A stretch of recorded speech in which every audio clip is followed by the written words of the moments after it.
John Wick, you would say, is a Giga Chad, right? Yeah. There are times where John Wick sneaks up behind somebody and, fucking slices their throat. He's not just like, the whole time. He's smart.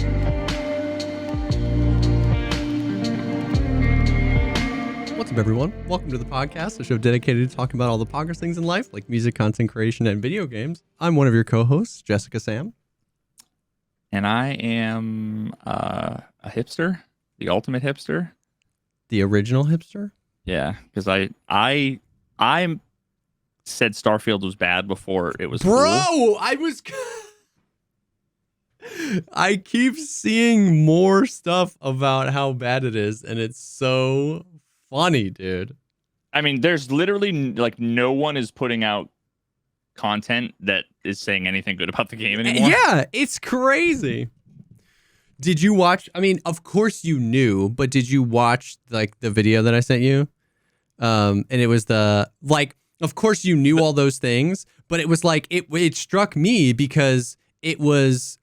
I can't remember if it was on the Patreon or here, but we talked about that Starfield scene for like 45 minutes and how like bad it was. And I think you played some of the stuff. So I remembered that scene, seeing it through the lens of that. And then I had forgotten because that was like the very beginning of Cyberpunk. And so because it's been so long since I played Cyberpunk, I didn't realize that those were essentially the same scene. You arrive to get a briefcase from a person, they try to negotiate, and things escalate.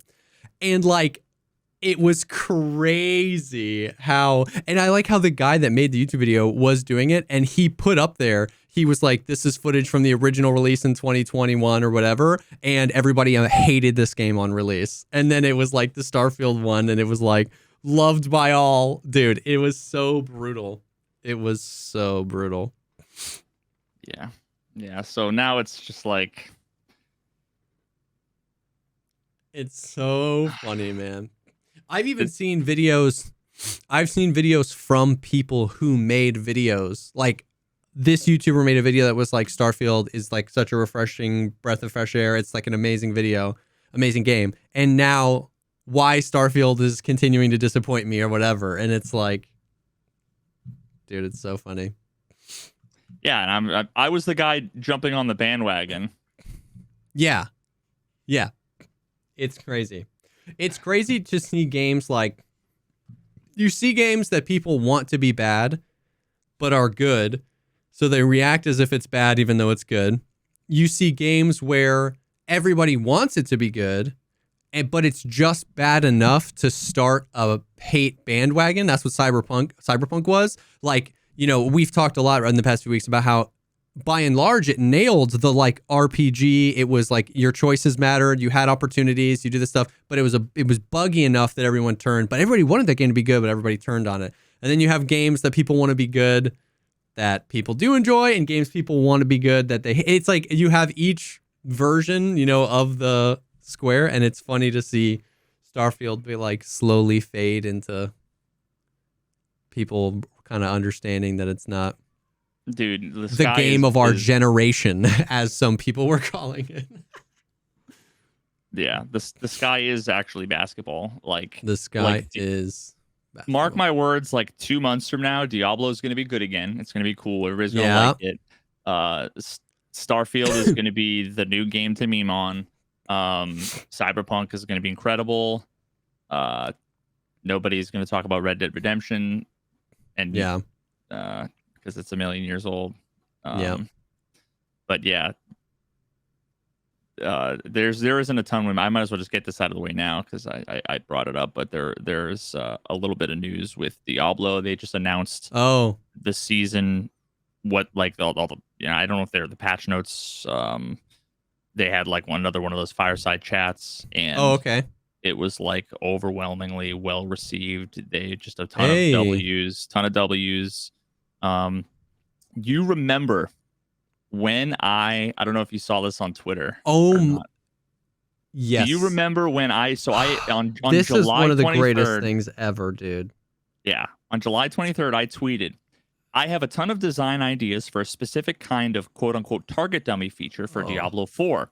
and I can't stress enough how game-changing it would be for the community's understanding and enjoyment of the build crafting process. Knowledge is power.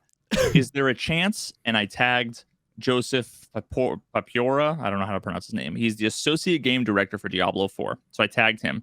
Now, some dude responded to that tweet on that day saying, dude is so delusional from playing Tarkov so much that he thinks Blizzard is going to give a shit about a tweet with 30 likes. And then I screen capped how one of the 30 likes was the associate game director of Diablo 4. And that was kind of when was this again? July 23rd. Today is October 12th. This happened maybe yesterday, but continue. And then a couple of days ago, I get a notification. Someone actually DM'd me and was like, yo, did you hear? And I'm like, what? I like open up Twitter and I see who responded to my, because I retweeted a screenshot, like response to that dude being like, yeah, like they don't care, but you know, it was like a little W that the associate game director liked the tweet. And then I see he responded, the associate game director, enjoy the target dummy in 1.2.1 at Veritas. And they're putting in a target dummy. Because he didn't just tweet that. He didn't just at you because he remembered. He went and found that thread from 3 months ago. So it was such camaraderie in dunking on that guy. Like you were able to show that small win of like, look, one of the people that liked the tweet was him. And then 3 months later, he finds the thread and responds to it in line and says, at Veritas, enjoy the target dummy. Holy Christ, that's such a sweet, just nom, nom, nom, nom, nom, nom. I just want to eat that up. That's so good, dude. And honestly, like I wasn't even, I've been like so out of the Diablo thing for so long that like I didn't even care. Now they've earned I'm coming back and I'm playing. I'm giving it the time because whether or not I get addicted to it again, I'm hoping I do. Yeah. But like, that's just like massive respect. And like what makes it even worse is what happened after for so many other reasons. So when I initially responded to the guy with the screenshot, he responded and he said, I'm a jackass. Don't mind me. And I was like, you know what? All right, cool. Yeah. But then there's 90 people who respond saying like, get shit on idiot, get shit on idiot, get shit on idiot so much that he goes back, deletes the original tweet. His response, the whole you're delusional, and then doubles down and responds to the associate game director saying your trash game is trash, blah, blah, blah. And it's like, bro, you had an L, then you had a W, now you just have an L. Yeah, you just reverted it. Yeah. So it's like I'm disappointed with humanity, and then I do a little bit of a dunk, and the guy's like, my bad. So I'm like, okay, little bit of a redemption.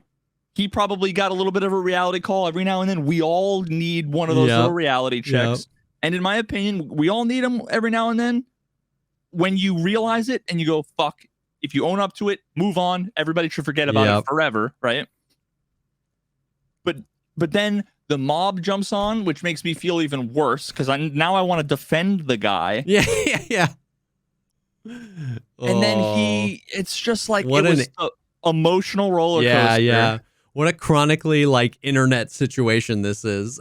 Of like you were like, all right, that's over. He apologized, or at least he admitted. And then, yikes. Yeah.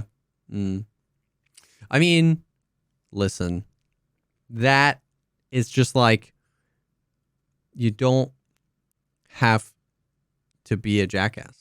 Like, you know what I mean? Like, as much as I respect the guy for being like, I was a jackass, I'm sorry. It's like, just, you don't have to do it in the first place. You know, just don't put yourself in the position to get dunked on, and you'll never have to worry about the dunkening. You know what I mean? Yep. Yeah. So, which? I unplugged my headphones. I hate that I can't hear you. I don't know what you're saying. Fuck I don't know why I didn't. Chad, I don't know why I pretended to talk and didn't. Because he couldn't hear me. Okay. Well, I wasn't sure if he plugged the headphones back in. Or were you just like lip syncing? I was. I just was pretending to talk, but I was like, wait, I didn't have to do that. But yeah, so I mean, overall, I'm stoked about that because it's so like I had proposed like a super simplified. I'm like, there's this character in the game that like you should just make him like it was a really simplified way of doing it because I had this whole thing when I said like I have design ideas. I had a whole thing where you could like go down in like a little dungeon underneath home base, right? And like there would be a target dummy that you would have options for, like you can determine if it's a normal, an elite, a boss, you know, whatever. And there was like, I'm like, there's no way, you know, there's no way that they would ever go that far. So I just kind of proposed the lowest common denominator. Yeah. And then what the original screenshot I got, was this.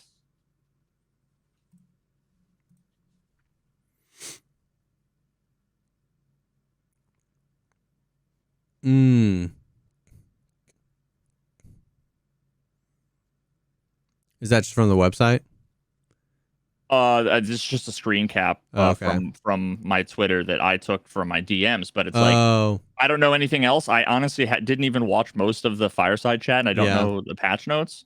But like already what it shows, the fact that you can, you know, configure what kind of enemy you have for your like that's already infinitely more than I expected we would get. Yeah. So I don't know. I just feel like that's sick. That's so dope, dude. That is so actually sick.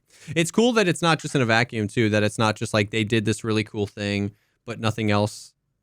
And you don't really want to go back. You know what I mean? Like it's cool that the fireside chat was received well and full of, I guess, W's, like W changes. Like are people seem excited? From what I saw, there were. I mean, of course, there's still a lot of people that are just like fucking L game, you know, whatever. Now I did see a lot of thumbnails on videos that were like, basically, depending on how season 2 comes out, it's either going to be like the nail in the coffin or it's going to save the game. Okay. That might just be YouTubers being YouTubers. You know, I don't know. But, interesting. That's cool. I don't know. Overall, it's just so funny how, you know, I spent so many years with direct one-on-one contact with like, you know, people who could make differences in the game. And I went, you know, above and beyond trying to like create things, demonstrate things, whatever. And it's not to say that, you know, you know, like BSG like had to do anything that I said, right? But when it was it was far more likely that I would get something done in Tarkov, far more likely than Diablo. Than Blizzard would listen to a tweet and a random section of 30 minutes into a video that I made. Yeah. So I don't know. I mean,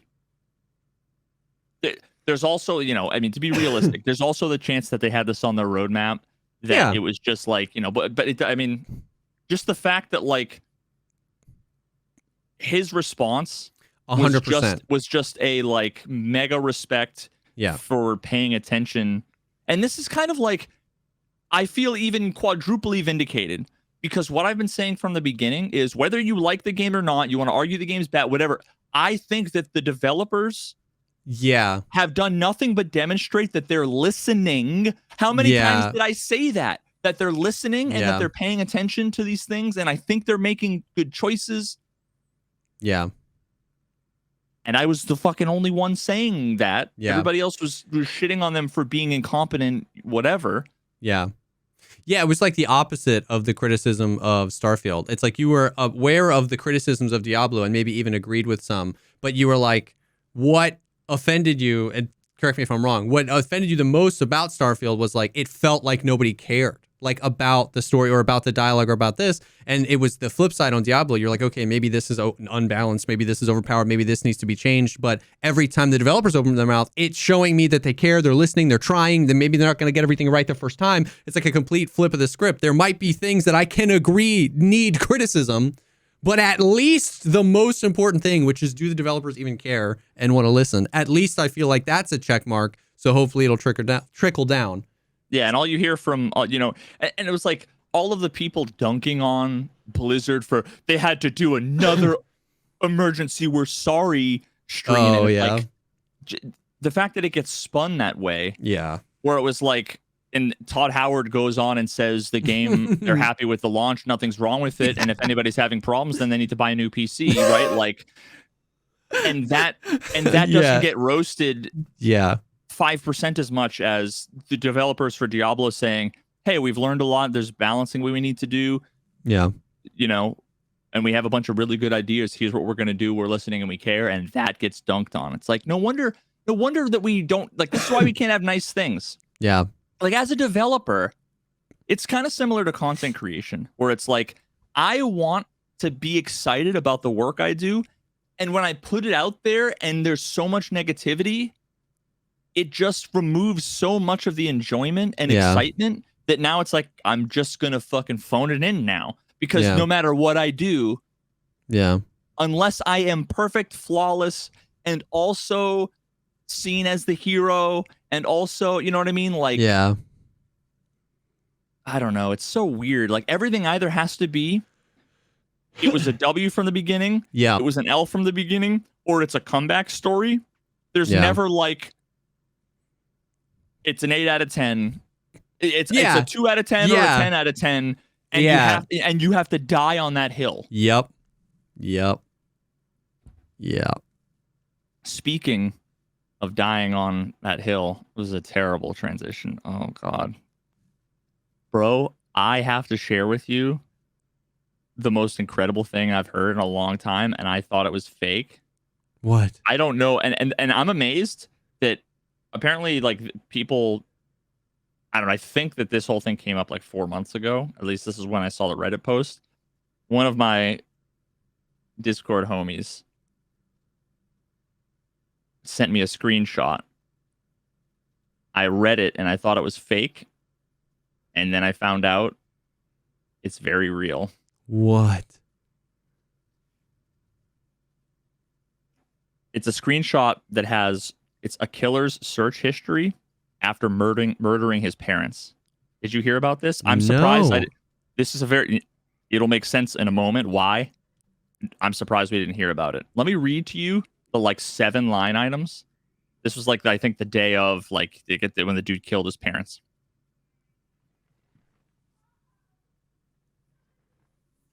Body found Wisconsin. Woman's body found in Wisconsin. Wisconsin dismembered body found. Dead body found in Wisconsin. Body found in Milwaukee River, 2021. Where does a messenger hide the item in Tarkov? Bart and Krista, which are his parents' names. That was his search history. Oh! You didn't expect that turn, did you? Yo, you know, all I was saying that whole time as you were reading those was, please let it not be like something podcast related. Oh my God, can you imagine? JesseKazam banned me from chat. Can you imagine? Holy shit. I think you would have heard about that. Yeah. Bro. So here's what happened. Oh my God. We were just watching a bit of the trial because I thought Sixy is the one that sent it to me. I thought he was joking, and then I looked it up, and then I found the Reddit post, and I'm like, no way. And then I ended up Googling like more, and then I was watching part of the trial. So this guy who's in the army made friends with someone online playing like Arma and Tarkov. His friend was an SKS main in Tarkov. After a while, he's friends with him for a long time. Eventually, he comes back to the States, meets his friend. They go swimming. He meets his girlfriend at the time. I think it's like his birthday or whatever. The guy in the army ends up, they go to like Dick's Sporting Goods or something. He buys an SKS for his buddy. The Tarkov SKS main. The SKS is what was used to kill the dude's parents. Oh my God, bro. And we were watching the dude testify. He was like, "Yeah, I met him playing this game, Escape from Tarkov, all this stuff." And it was like, "No way, it's fucking real." Oh my God. It's fucking real, dude. That's yikers. And the best comment, I hate to laugh at this because it's, I mean, obviously it's like fucking tremendously sad. Yeah. But the best comment I've ever seen was some guy said, the dude pretty much devoted his life to the game instead of going to college and working these jobs he was telling everybody he was doing. His dad figured out the fraud and confronted him about it. Apparently, I don't know how true this is. It was one of those Reddit responses that was deleted, so who knows? Yeah. And some dude responded with, wait, where is it? Quote unquote, devoted his life, and he was stuck on Postman Pat. Yo, Jesus Christ, bro. Yo, that's wild, bro. Now it's like, now I need to, like, I'm on like a legal investigative journalism kick. Like now I'm putting the Billy Mitchell stuff on the back burner, and now I got to investigate the Tarkov murders. Like, Jesus. Did you see? That's so crazy. Did you see somebody, like, they were talking about Tarkov? I saw a clip on Twitter. They were talking about Tarkov on the Joe Rogan podcast, like yesterday or the other day.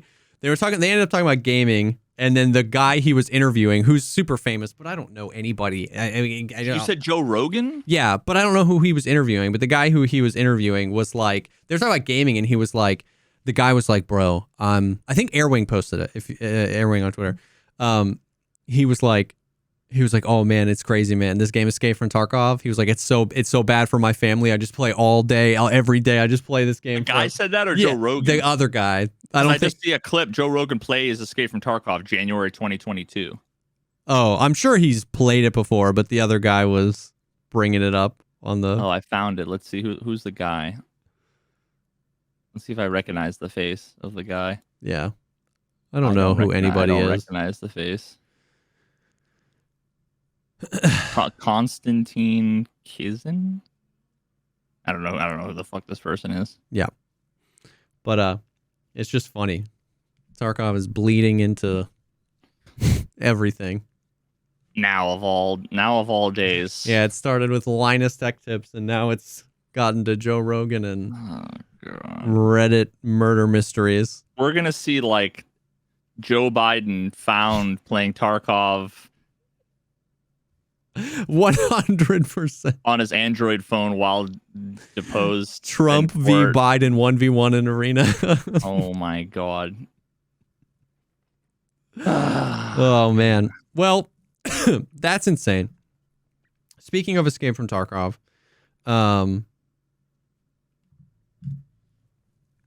it's been 1 week since you looked at me. Yeah. It has been. Basically, we'll put it that way. It has been this past week. It has been of all time. It has been. It's one of the of all time for sure. Definitely. And it has very been. Dude, it's I'm losing my mind. So nothing really interesting in the like Tarkov sphere has happened. You know, obviously we're gearing up towards TwitchCon. Oh, whoa. I almost freaking skipped over this because there is one other thing I want to talk about the video that I posted, but wow, I almost just completely skipped over Ratgate. Treegate 2023. Oh my God. Did you hear about this? Nope. Good. I want to tell you about it. Okay. Oh my God, there's a video of Biden and Trump playing in Tarkov. I assume that audio is probably what's AI or whatever. Anyways, they tweet out the other day like, hey, patch tomorrow. Game's gonna be down for 4 hours, and everyone's like, you know, ooh, what's it gonna be? And I thought maybe it could be like Uni 2021, but it wasn't, and I guess it would need more than 4 hours. Anyways, this is what the patch notes were: fix a number of bugs in the geometry, cool beans, fix a bug that caused the decrease in hit registration. That's it, LOL. Duplication of quest objectives, remove the ability to display weapons with critical attachments in the weapon stand, yada yada yada. There was a bug where if the car on any map, if the car spawns, like, on custom, it's not always there, but if it was there and somebody took it, you can still take it afterwards. You could walk up to it, it wouldn't be there, but you could deposit the money and there would be no noise and you would just sit for a minute and it would take you. It was wonderful. They fixed that bug. Insurance bug. And then the two real things that they did.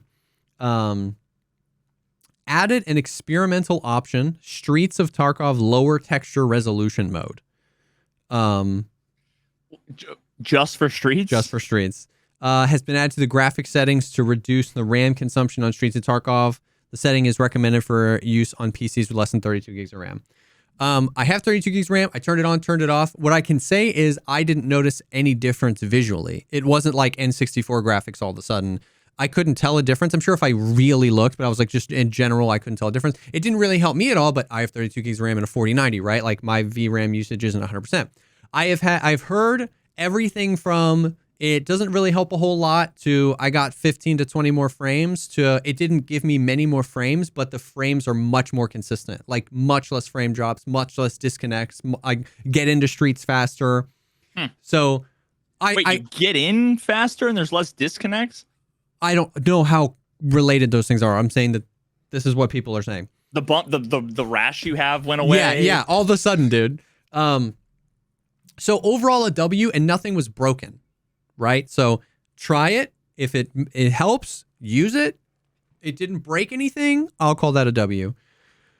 The only thing about that kind of worried me was like, and I don't know if I'm reading too much into it, but it's like, that doesn't give me confidence that they're close to optimizing that map if they had to be like, all right, we actually have to spend time making this. Does that make sense? It's like... Yeah, exactly. I'm with you. Like, we're not close to, it being a stable map if they're taking their time to make this. So, but it doesn't make your game look like poop. I don't know what it does behind the scenes to do what it needs to do, but it looks fine. So it's good. You'd think that would be... I mean, maybe what that is they implemented... Yeah, the actual fix that you're talking about. The optimization, yeah. And they just put the optimization behind the switch. Like, it could be. Like, what if they just said we optimize Streets, turn that on for everybody by default? Like, I don't know. But maybe, like I said, some people have done testing. Maybe it does look worse, but just like in the shadows or in the whatever. I just didn't notice. You would think that like if you have graphic settings on like high or ultra, that would be off. On Streets, if it's less than high and Streets of Tarkov, turn the setting on, and then just like I don't know. So I don't know, but some people said it helped. Cool. The other thing, dude, oh my god, I can't believe this is something that like we've been asking for years, and just like the time that they did it, I can't tell if it was intentional or not. But where is it? Fixed the ability to jump into trees on all locations. First of all, isn't this like the 5th time they've said they've done that? I don't know. It's the first time I've heard about it. Bro. I woke up. I checked the Twitter. I saw the patch notes. I read that line and I was like, today's going to be an awful day. And it was just 8 hours of chat, just like, and Twitter and Reddit and like just losing their God-forsaken minds, dude. And it's like the timing of it, of just like every, the thing right now is like rats, like everybody's ratting, rat, exfil, camper, whatever. And it's funny because like you can find clips of like 2 years ago, like some of the customs trees you've been able to jump into for 3 or 4 years. And we've always been like, they should just like make the trees go all the way up. We shouldn't be able to jump in these things. But we would do it in meme or whatever, or I would check the tree because I know people could be in there, whatever. If they had just like done this 6 months ago, nobody would have cared. But it was just like, because of the emotionally charged community, and because like what we're seeing is like, because the whole rat thing is becoming a thing, if you do kind of rat, you're being forced into like, that's your camp now, and you need to defend it. You need to defend ratting because all these people are hating on us. So we need to like, so you have people that are like ratting more just because people are complaining about ratting and stuff like that. And whatever, do freaking live your best life. I don't care.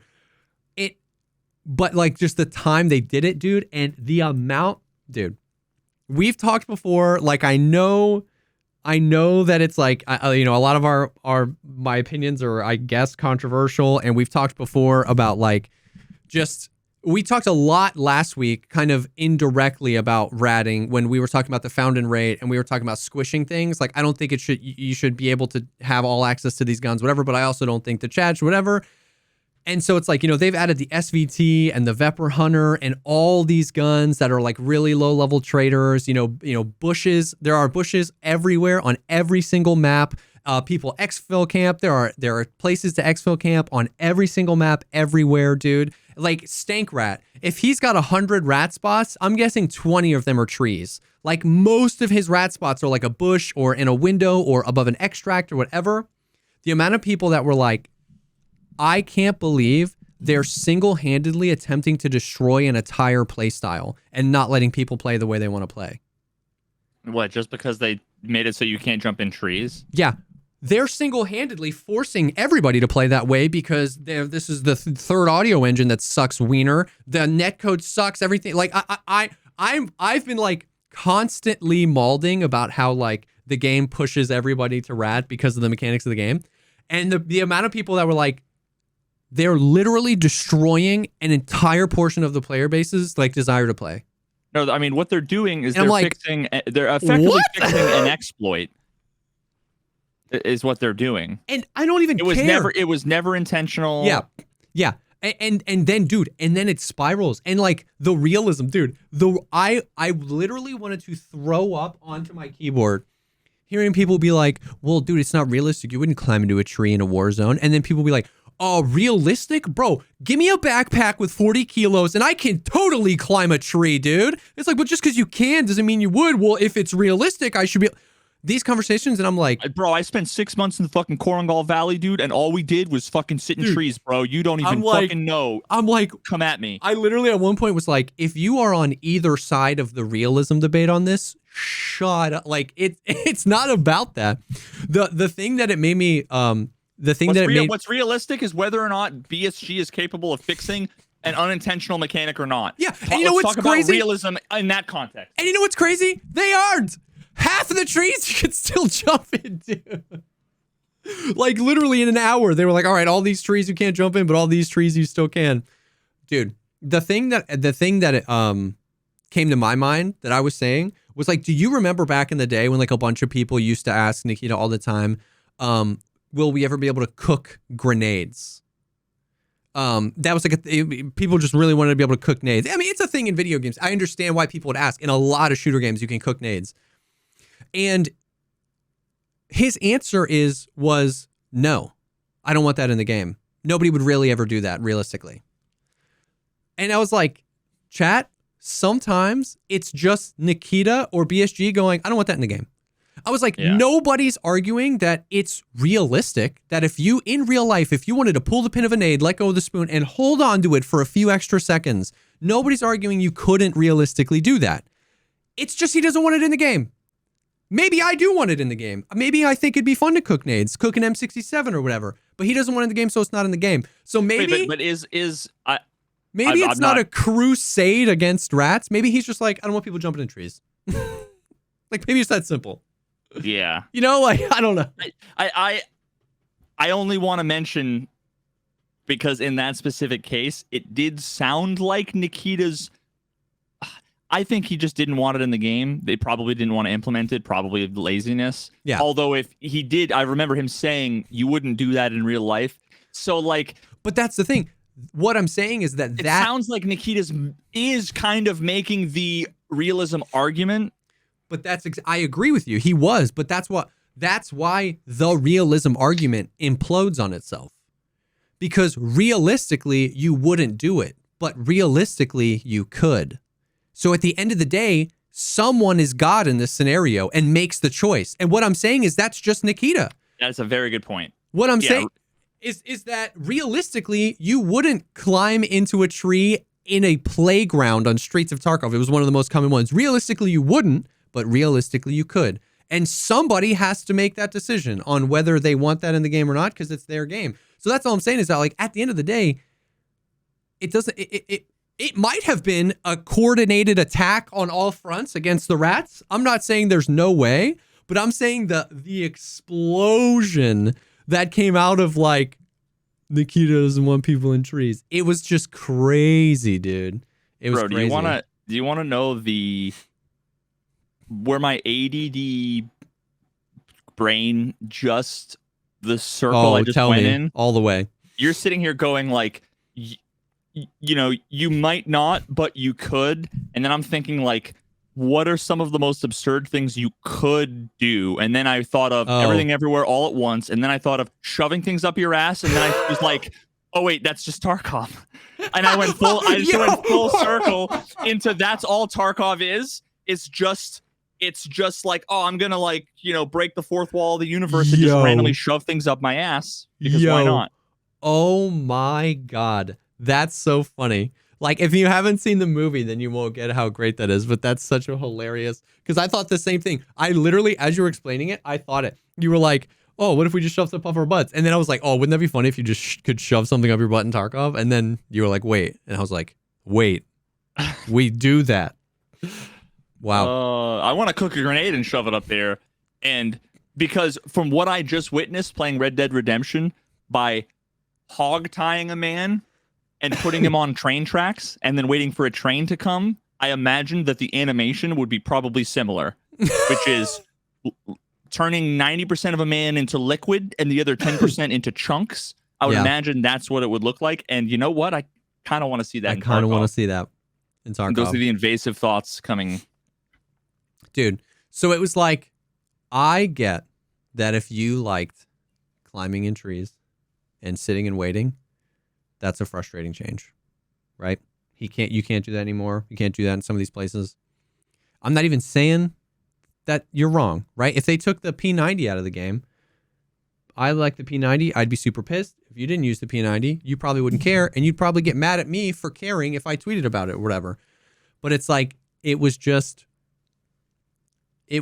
how now I'm sure a bunch of people had reasonable responses, but the hilarity was the people who are just physically incapable of having reasonable responses.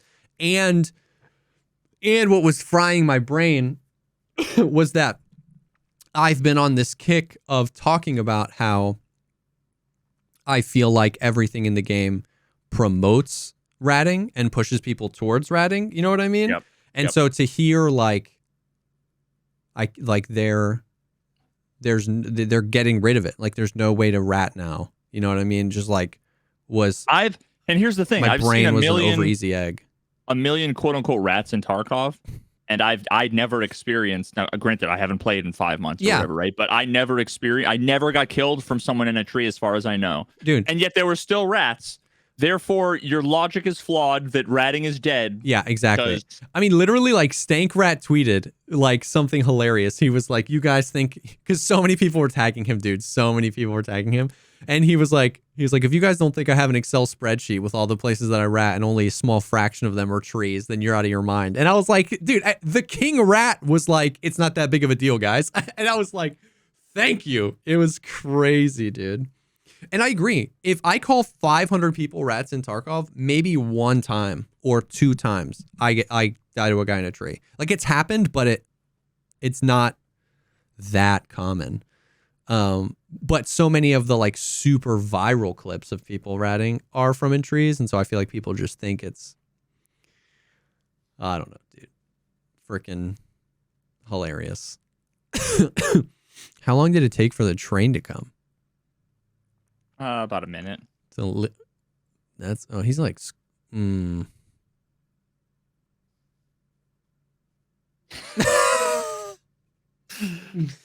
Oh, for the audio listeners, we just saw the Red Dead Redemption clip. Rip Bozo. Now, see, one of the few times my immersion was actually broken and that the guy didn't respond to the fact that he was on train track. Like, it wasn't any different than if I just dropped him in the middle of the road, or if you were dropped on train track, you'd be like, ah, help! You know what I mean? Yeah. But he was trying to wriggle free, dude. The most savage thing ever. If anybody goes to Satire V and they check out, I have 2 little blooper videos of Red Dead Redemption. Oh yeah, you hog tie somebody and you toss them in shallow water face down, and they're like like they struggle to like keep their head above water, and it's like, God, there's like a whole karma meter, and in every game I've ever played, I always am good karma. I think we even talked about how like I'm incapable of like, it was really hard for me to RP as like evil in Baldur's Gate. Yeah. If for some reason, it's the complete opposite. In the Wild West, you're just like villain arc. The fact that like someone can walk by on a horse and you either greet or antagonize. And when someone says, like, what are you looking at? And then you fucking are like, you got something to say to me? And then they get off their thing and pull out their gun. It's like, I'm going to kill you now. And then I'm gonna try to kill you in the most absurd way possible, because I can hog tie you and just put you on a ledge and you'll just slide off and then dunk, dunk, dunk, dunk, dunk, like, and there's something satisfying about being evil. I'm gonna have to, I guess, finish the game. I think there's like an evil ending and a good ending. I'm gonna finish evil, and then I'm probably just gonna watch like a YouTube video of the good ending. But yeah, sorry. I digress. Don't ever get on Veritas's bad side. Holy yeah. Dude, I mean, I took a guy, hog tied him up, and then tossed him in front of an alligator, and then just watched. Damn. You can do that, brother. What's that? And I just watched, bro. Made a fire fixing myself. What's the quote from Westworld? Never mind. These dark desires have dark endings or something. Wait, you know what? I recently saw something that said that. I can't remember the quote. Now it just occurred to me that must have been referencing some literary quote. Oh, maybe. That maybe the other thing that I saw is also referencing. Actually, it might have been Edge Runners. I don't remember. These dark desires have dark ends or something. I don't remember. The dark delights. I don't remember the quote. Just type Westworld. It's Shakespeare, apparently. Dark delights have violent ends. These dark delights have violent ends. Edge These Runners, Turkish delights have Westworld best quotes. I could have sworn that they referenced it in Edge Runners. Or maybe it was Baldur's Gate. Maybe. I mean, it's Shakespeare, so knowing that means that it's probably been referenced many times. I mean, listen, nobody knows what Shakespeare is. Yeah, it's true. Overrated. Anyways, so the patch was interesting. People were freaking out about like it being 4-hour downtime, although I've been feeling like they've been doing that a lot recently, where like more recently they do these huge downtime patches and it's just like a few things, which is fine, whatever it takes. But I just feel like, do they announce that it's going to take 4 hours and it takes 2, or does they announce 4 and it takes 4? They announce 4 and the game always goes down at like somewhere between 1 and 3 a.m. Eastern time. So when I wake up, it's just done. I don't know how long it ends up taking. You know what I mean? Yeah. But it's fine. But I just think that people still are gravitating towards like, this is a lot of downtime. This has to be something huge. And then it's like interesting because, you know, so like all we know really, right, is I'm trying to find the roadmap. The next wipe is in December. There's a bunch of things that they said we were getting in between the wipe in August and the wipe December. One being Unity 2021 migration, and one being the new matchmaking system, which is supposed to drastically reduce the amount of time it takes to get into a raid. Those things we know at least we're scheduled to come in between. So now I think that heightens it too. Every time there's like 4-hour downtime, it's like, dude, give me that matchmaker. You know what I mean? Like, I want to test that out. Give me the Unity 2021. I want to test that out. So as per usual, I'm starting to get a little apprehensive that those things will happen before the next wipe, since we're already halfway. I mean, listen, they could do one in 2 weeks and then one in November, but who knows? Who freaking knows? So I released a video the other day, and I want to talk about it a little bit. Before we do, I want to take a second and thank the sponsor for this week's episode of the podcast, and that is HelloFresh. With HelloFresh, you get farm fresh, pre-portioned ingredients and seasonal recipes delivered right to your doorstep. Skip trips to the grocery store and count on HelloFresh to make cooking easy, fun, and affordable. Literally, tonight, we had this pasta ranch beef thing. I don't remember what it's called, but I made it tonight.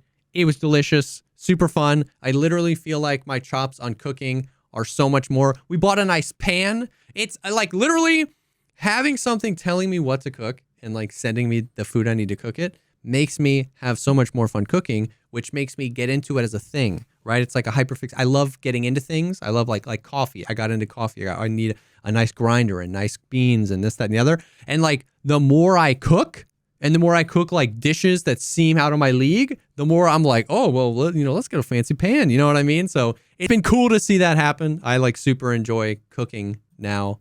And that's directly as a result of HelloFresh, 100%. You see, like normally the last few times they've been gracious enough to sponsor us, it was recently after I had gotten multiple. Well, actually, it was after surgery. Yeah. But there were a few times, afterwards where I could actually take advantage of it. It's been a couple of weeks since I've had HelloFresh, and we've actually had like some solid homemade meals. Yep. And I feel like death lately. Yeah. It's crazy how much just like eating like real tasty, healthy, homemade food makes a difference. Yep.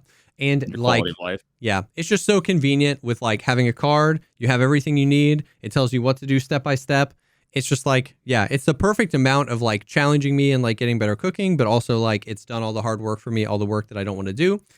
There are tons of meals that you can choose from. There are 15-minute or less meals. There's all sorts of, you have the ability to customize how many meals you want, what type of meals you want. You want extra protein, you want super quick, you want to try new stuff. There's always new different types of food. They've got all sorts of like add-ons, and a lot of them like super seasonal. Like right now they have apple cider cake with caramel sauce, appetizers like barbecue pulled pork nachos, mini pumpkin cheesecakes. So they have all sorts of like add-ons and stuff like that.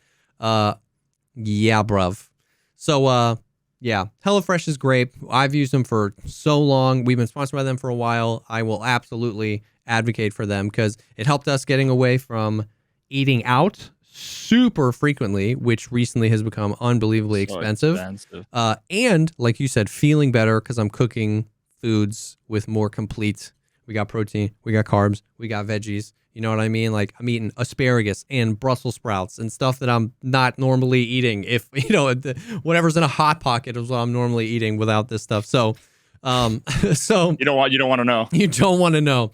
So you can go to HelloFresh.com/50podcast and use code 50podcast for 50% off plus free shipping. That is HelloFresh.com/50podcast and use code 50podcast for 50% off plus free shipping. Thank you so much, HelloFresh, America's #1 meal kit, for sponsoring this episode. Mm-hmm. Bro, wait, when did you get into coffee? Is that new? Oh, no. I've been into coffee for a while. What I want to do now, and I just don't have the money, is I want to get into espresso. Yeah. Have we ever talked about when I got into espresso, dude? No. It's been a while. I'm searching so deep into my Facebook. I have pictures somewhere. Dude. Somewhere, something. I go down the rabbit hole super deep, man. You want to, oh God, dude. I used to watch like on repeat the, I think it was like Intelligentsia coffee, like the ads that they have. Oh. Just straight up like coffee porn. Yep. Favorites. Oh. Literally the cover photo of my favorites folder on my phone is my old espresso machine. Let me pull it up and I will show you. I was obsessed. Do you remember the name of the brand? You had?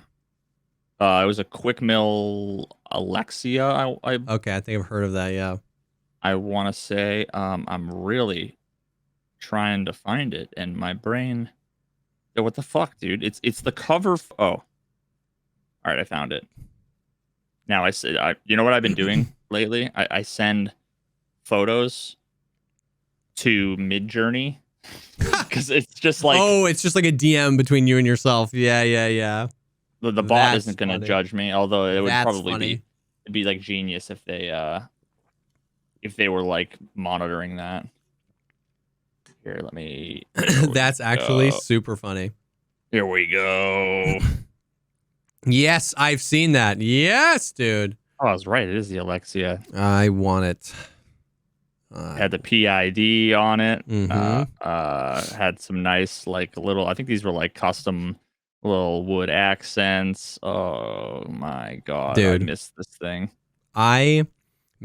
It's like I start, I'm looking at like the Breville or whatever, Breville machines, the cheap ones, and then 45 minutes go by and I'm on, a Skazo's website looking at $1,800, PID controlled freaking.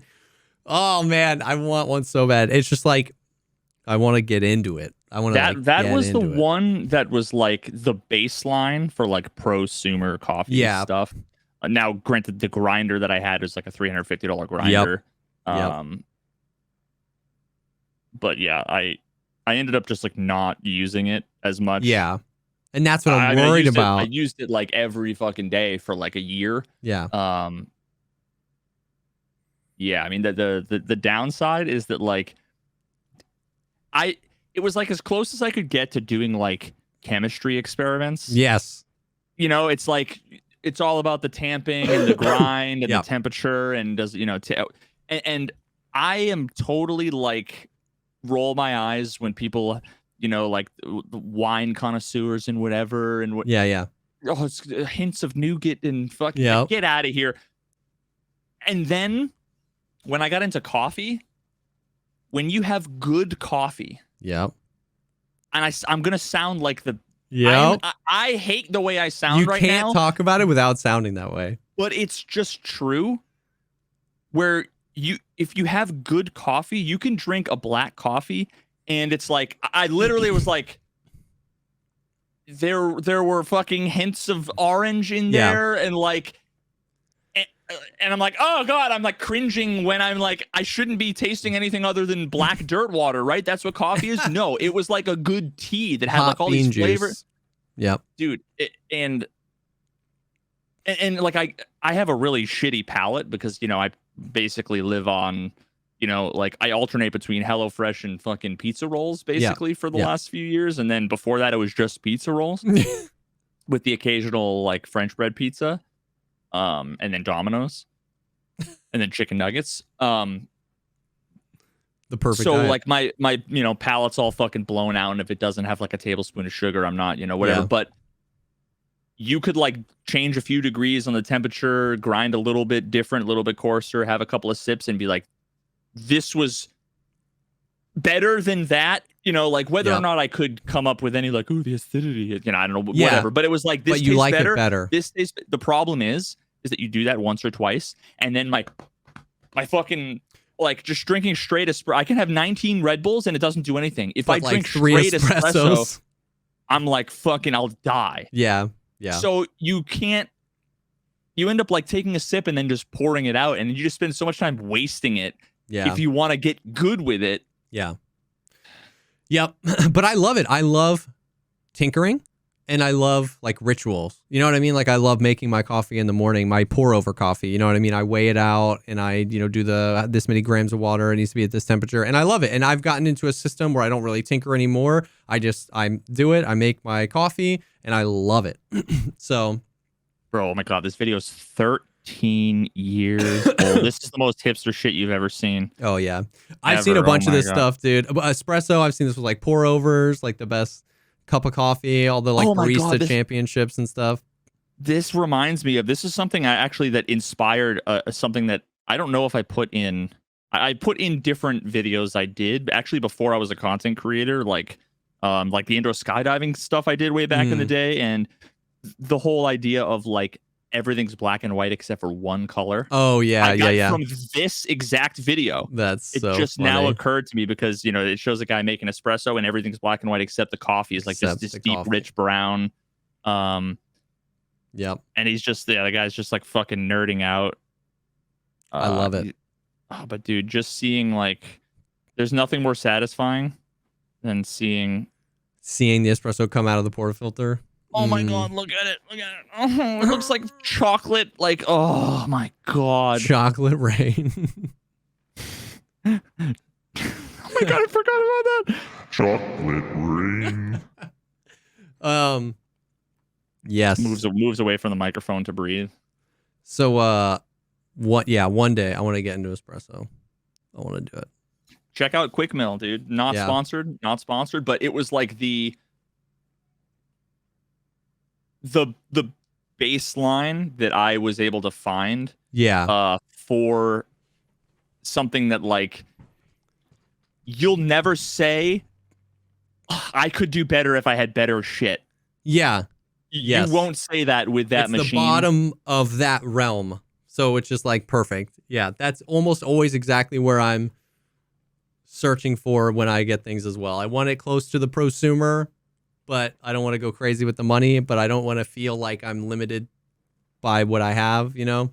Yeah, there's that one brand that was like super, super popular. I want to say it was like $300. Yeah. What is it called? It's the dude, I don't know. I literally have looked up so many videos. Not the Breville. The Breville is like it's like a really high quality upscale like I don't want to say newbie. It's like the cheap version of like a really nice brand. The Gaggia Classic. That might be it. Yeah, that's a super common one. I had that. Yeah, yep. With the 3 fucking switches. Yeah. I had oh no, wait a minute. No, that's not it. I lied. It might oh god. But I had one in college that was like that, and I spent so much time. Like I was doing everything that I thought I should be doing. Yeah. And it would just like spit out the grossest like just clear half brown like literal dirt water. It might have been the Gaggia Classic. I don't know, dude. It's been forever.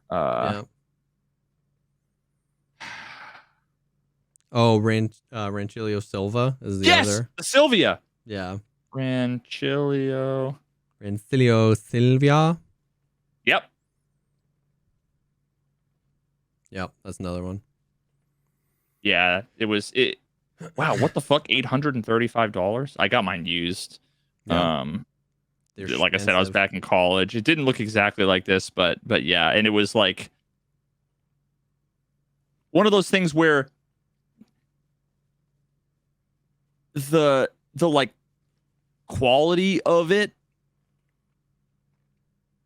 the biggest issue that you have is how inconsistent the temperature is. Yes. Yeah.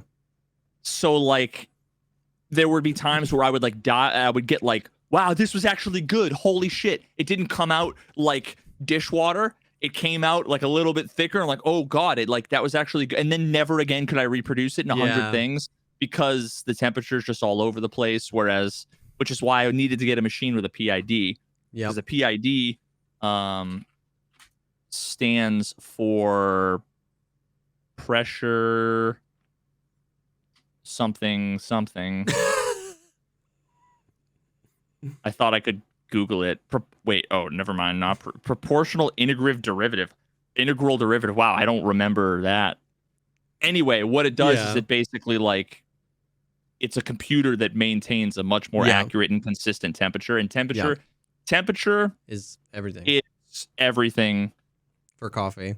Yeah, you gotta not too espresso hot. and in other coffee in general. Just like you need consistent temperature. Yeah. Yep.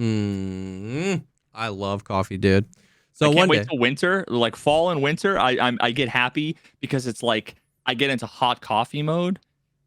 hot coffee in the fall and the winter is so much more satisfying than iced coffee in the summer. Yeah.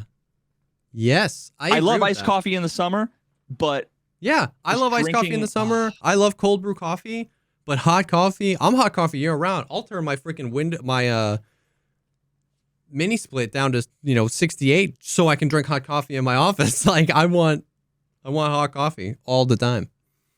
But yeah, I love coffee. And that's what's nice about espresso too, is it's like super versatile. You can drink it hot, or it's like the base of like every cold drink. Like, you know what I mean? You put with milk and whatever foam, and you can have all sorts of different. Espresso is super versatile. Indeed. Anyways, now I'm back on that kick, and I want to look up espresso machines and spend all my money. So the only other like Tarkov related thing was, so I put out a video, and I just like, just like we talked, this is just like my time to, maul and laugh at people. So I put out a video, and it was called, and I get it. I titled it, this way on purpose. This is the real reason that people rat in Tarkov. It's not what you think. And I stand by the title, but basically we talked about this all. The TLDR of the video is people were mad. Were they mad? Were they saying it was? Oh no, not about the title. Deceptive? No, but like, okay. But there's some super interesting psychological things that I like. I find I'm not even offended. I find so fascinating in some people's brains. Anyways, the TLDR of the video is like, how do I summarize this? People think people rat because of the economy, because of found and raid, and because of cheaters. I think that those things all contribute, but if they fixed the economy perfectly, if they got rid of found and raid, and if there was literal a guarantee that there were no cheaters in the game ever, ratting would go down 3%. Ratting would go down 3%. And so then the back half of the video is, I think the game's audio needs to be better because it only promotes sitting still. I think the game's netcode needs to be better because we're so afraid of it that nobody moves. And I think that the painkiller system is, and I talk a lot about how like the new painkiller system, people are like, it works. Nobody uses painkillers anymore. And it's like, well, nobody also moves anymore because taking painkillers is now just as toxic as getting shot in the leg. So do we think that means, whatever. So the video is like, and then the end is a really, really clear, really hardcore. If nobody made it to the end, though. If those things were, if the audio was better and the netcode was better and the painkiller system was better, there would still be rats and there should still be rats. Literally, I was like, I was like, ratting will always be in the game. And nobody's trying to take that away from you. It's always going to be effective tactic, just like extract camping is. But my guess is that a lot of the people that play that way don't play that way because it's how they want to play. They play that way because it's the only way they feel like they can play and be effective. So that was the point of the video. TLDR, audio sucks, should be better. Netcode sucks, should be better. The game design around painkillers sucks and can be better. And if those things were better, the people who don't want to play that way would be able to play any way they want, and that would be a good thing. But if you want to play that way, you would be able to, and you should still be able to. If anything, you'd be able to do that easier because the audio would be better and the netcode would be better. You know what I mean? Yeah, there's a lot of reasons why people rat, and I would think that the pie chart, the biggest slice is lack of confidence. Yeah. You're always going to have people who are new. If you're level 7, nothing you could do to change the game at all except change it to be Minecraft. Nothing you could do would make the level 7 on his 9th raid ever, on his first FPS ever, not just be quote unquote ratting. Yep. So you would never fix the problem. Some people will do it no matter what. Some people do it because they sit and they're fucking on TikTok. Yeah. Whatever. And like I said, the back half of the video, like the video was not called, and we'll get to some of the responses. The video was not called the real reason why people rat in Tarkov and how to make it so that no one can ever rat ever again, you stupid f***ing like that wasn't the title of the video, right? It was the real reason. You should have made the title of the video. Oh my Jesus Christ, you trying to get me banned, bro? It would get clicks. It would get clicks. So like a core part of the video was like, ratting will always be a part of the game. I think ratting should always be a part of the game. If you play and want to rat, even you shouldn't be advocating against better audio. It bleep gone sexual. Sorry, I'm laughing at my own joke that I typed in chat. How fucking corny is that? Oh, God. My mom said turn the stream off. Why is the bleep meme so funny? I don't know. But you know what I mean? It was like, it wasn't how to get rid of ratting 101. It was, I think a lot of people are ratting and they don't want to. And if the game just functioned better, less people would have to. So some fascinating things happen. One, thankfully, my point was immediately proven because like I probably got 100 comments that were, dude, I hate playing this way, but I literally just can't hear anybody. I just keep immediately dying. It's the only way I can survive. It's the only way I can get my quests done. I only have a few hours a day to play. I hate it, but you're exactly right. So I got enough of those comments to be like, okay, cool. My video literally wasn't like, I know everything and you're stupid. My video was, I literally in the script, my guess is this. Like, I was like, I think this. And then a lot of the comments proved that to be right. Because my guess wasn't, my guess is every single person that rats doesn't want to rat. It was, my guess is a lot of people do it because they genuinely find it fun, and that's good. But a lot of people don't. And so I was immediately vindicated there. So I was like, okay, I wasn't like way off track, a lot of people. But it's funny because like if you are a streamer or if you're deemed a Chad, which is so funny because the community can't decide if I'm a Chad or not because like I suck. And some people are like, bro, just push him. And I'm like, no. And then other people are like, bro, you have 70 million rubles. You're a freaking Chad. I can't listen to what you have to say. So it's like funny because they can't decide if you're a Chad. But if you're a Chad or if you're a streamer, there are people that just like completely reject what you have to say. And it's not even, what I find fascinating is that it's not even just that they disagree. It's that some people take it so far that they don't have the capacity to even understand the point you're making because they've come to the table with such baggage of like just they hate you so much that they don't, it's not even that they hear the well articulated point and they disagree with the point. It's that when they hear the words, the sky is blue, their brain actually processes it as the sky is basketball. Amen. Because of how much. So it's Preach, like, brother. Preach. Yeah. So there's like multiple conversations you have to have with somebody to first be like, you didn't hear the words I said, I guess, and then you can go from there. But you can't even like argue back with them because they're on a different foundation. They're just so mad. And so I find that to be super fascinating.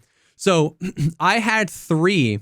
I never respond to YouTube comments, bro, like toxic ones. I had 3 amazing, all different, but 3 amazing encounters where I responded to some like really like whatever. And it was, dude, and it was so great. So I'm going to take you on the journey of some of them. One of them was basically just like, you're thinking too hard about this. He said, brother, there are raids I want to push people and there are raids I want to play slow. This is a tactical shooter. And if you keep sprinting every corner, every fight, you're playing dumb. I do that sometimes. I play dumb for the fun of it. But if I flank and hold an angle, this ain't ratting. It's tactical. Which you need to watch the video because that is like a mind trip of a comment if you listened to the video. Devil's advocate, they might have been responding to the global sentiment, unless they were like at Jesse. I try to give people the benefit of the doubt sometimes and to think they see a video about ratting and they want to jump into the conversation. They probably haven't even watched it yet. They're just going to say the thing that they say with their friends in Discord all the time that like, hey, I'm jumping in. So no, he was talking to me because then I responded. I said, No, he's okay. Well. I responded And I said, yep, I agree. It's funny. All three of these people, I basically had to, I'll come back to that point. I said, yeah, I agree with everything you said. And actually, I said most of that in the video. I'm actually really bad at being a Shift W Chad. I die that way all the time. My favorite way to play is to flank and maneuver. The point of the video was that if the audio and the netcode were better, more people would be able to play however they wanted to play. If they still rat, that's totally fine. If they want to play slow and tactical, that's totally fine. If they want to be Chads, that's totally fine. I just want the audio and the netcode to work. And his response was, I might have to say that I commented before the whole video, and I agree with most of it. And it was like, and I was like, yo, I really appreciate that. And so I was half right. He did comment before watching the video, but it wasn't you. It wasn't me. He watched 5 minutes of the video. And when people do that, I either delete the comment, or what's better, respond or edit your own comment. Be like, yo, my bad. Yeah. If I see an edit that's like, I completely fucking disagree, blah, blah, blah, edit. Never mind. You're absolutely right. I'm like, yes, you're the man. I literally commented. I was like, I really appreciate that. Because he was like, I commented before I watched the whole thing and I agree with most of the video. And I don't care if he agrees with all of it. I don't even care if you disagree. It's just like, the theme here is I disagree with everything you said and here's why. And my reminder to them is what you said, I actually said in the video. Like that, I am having to remind you that we agree. Yeah. Like that, and see, that's the thing. It's like, once again, I truly, like, I know people don't believe me because we never talk about, I truly don't mind when people are like, I disagree. You know, if somebody was like, I disagree, I don't think those things contribute to ratting. I think this does. I could disagree with him, but at least be like, okay, like whatever. Let's add to the conversation. But what's just like mind melting is, you know what I mean? Yo, the sky is blue. And it's like, you actual idiot. You're stupid and everything you say is dumb. The sky is obviously blue. And it's like, wait. Yep. You know what I mean? So the next one, dude. Now this is all caps, mind you. All caps. This game is not COD.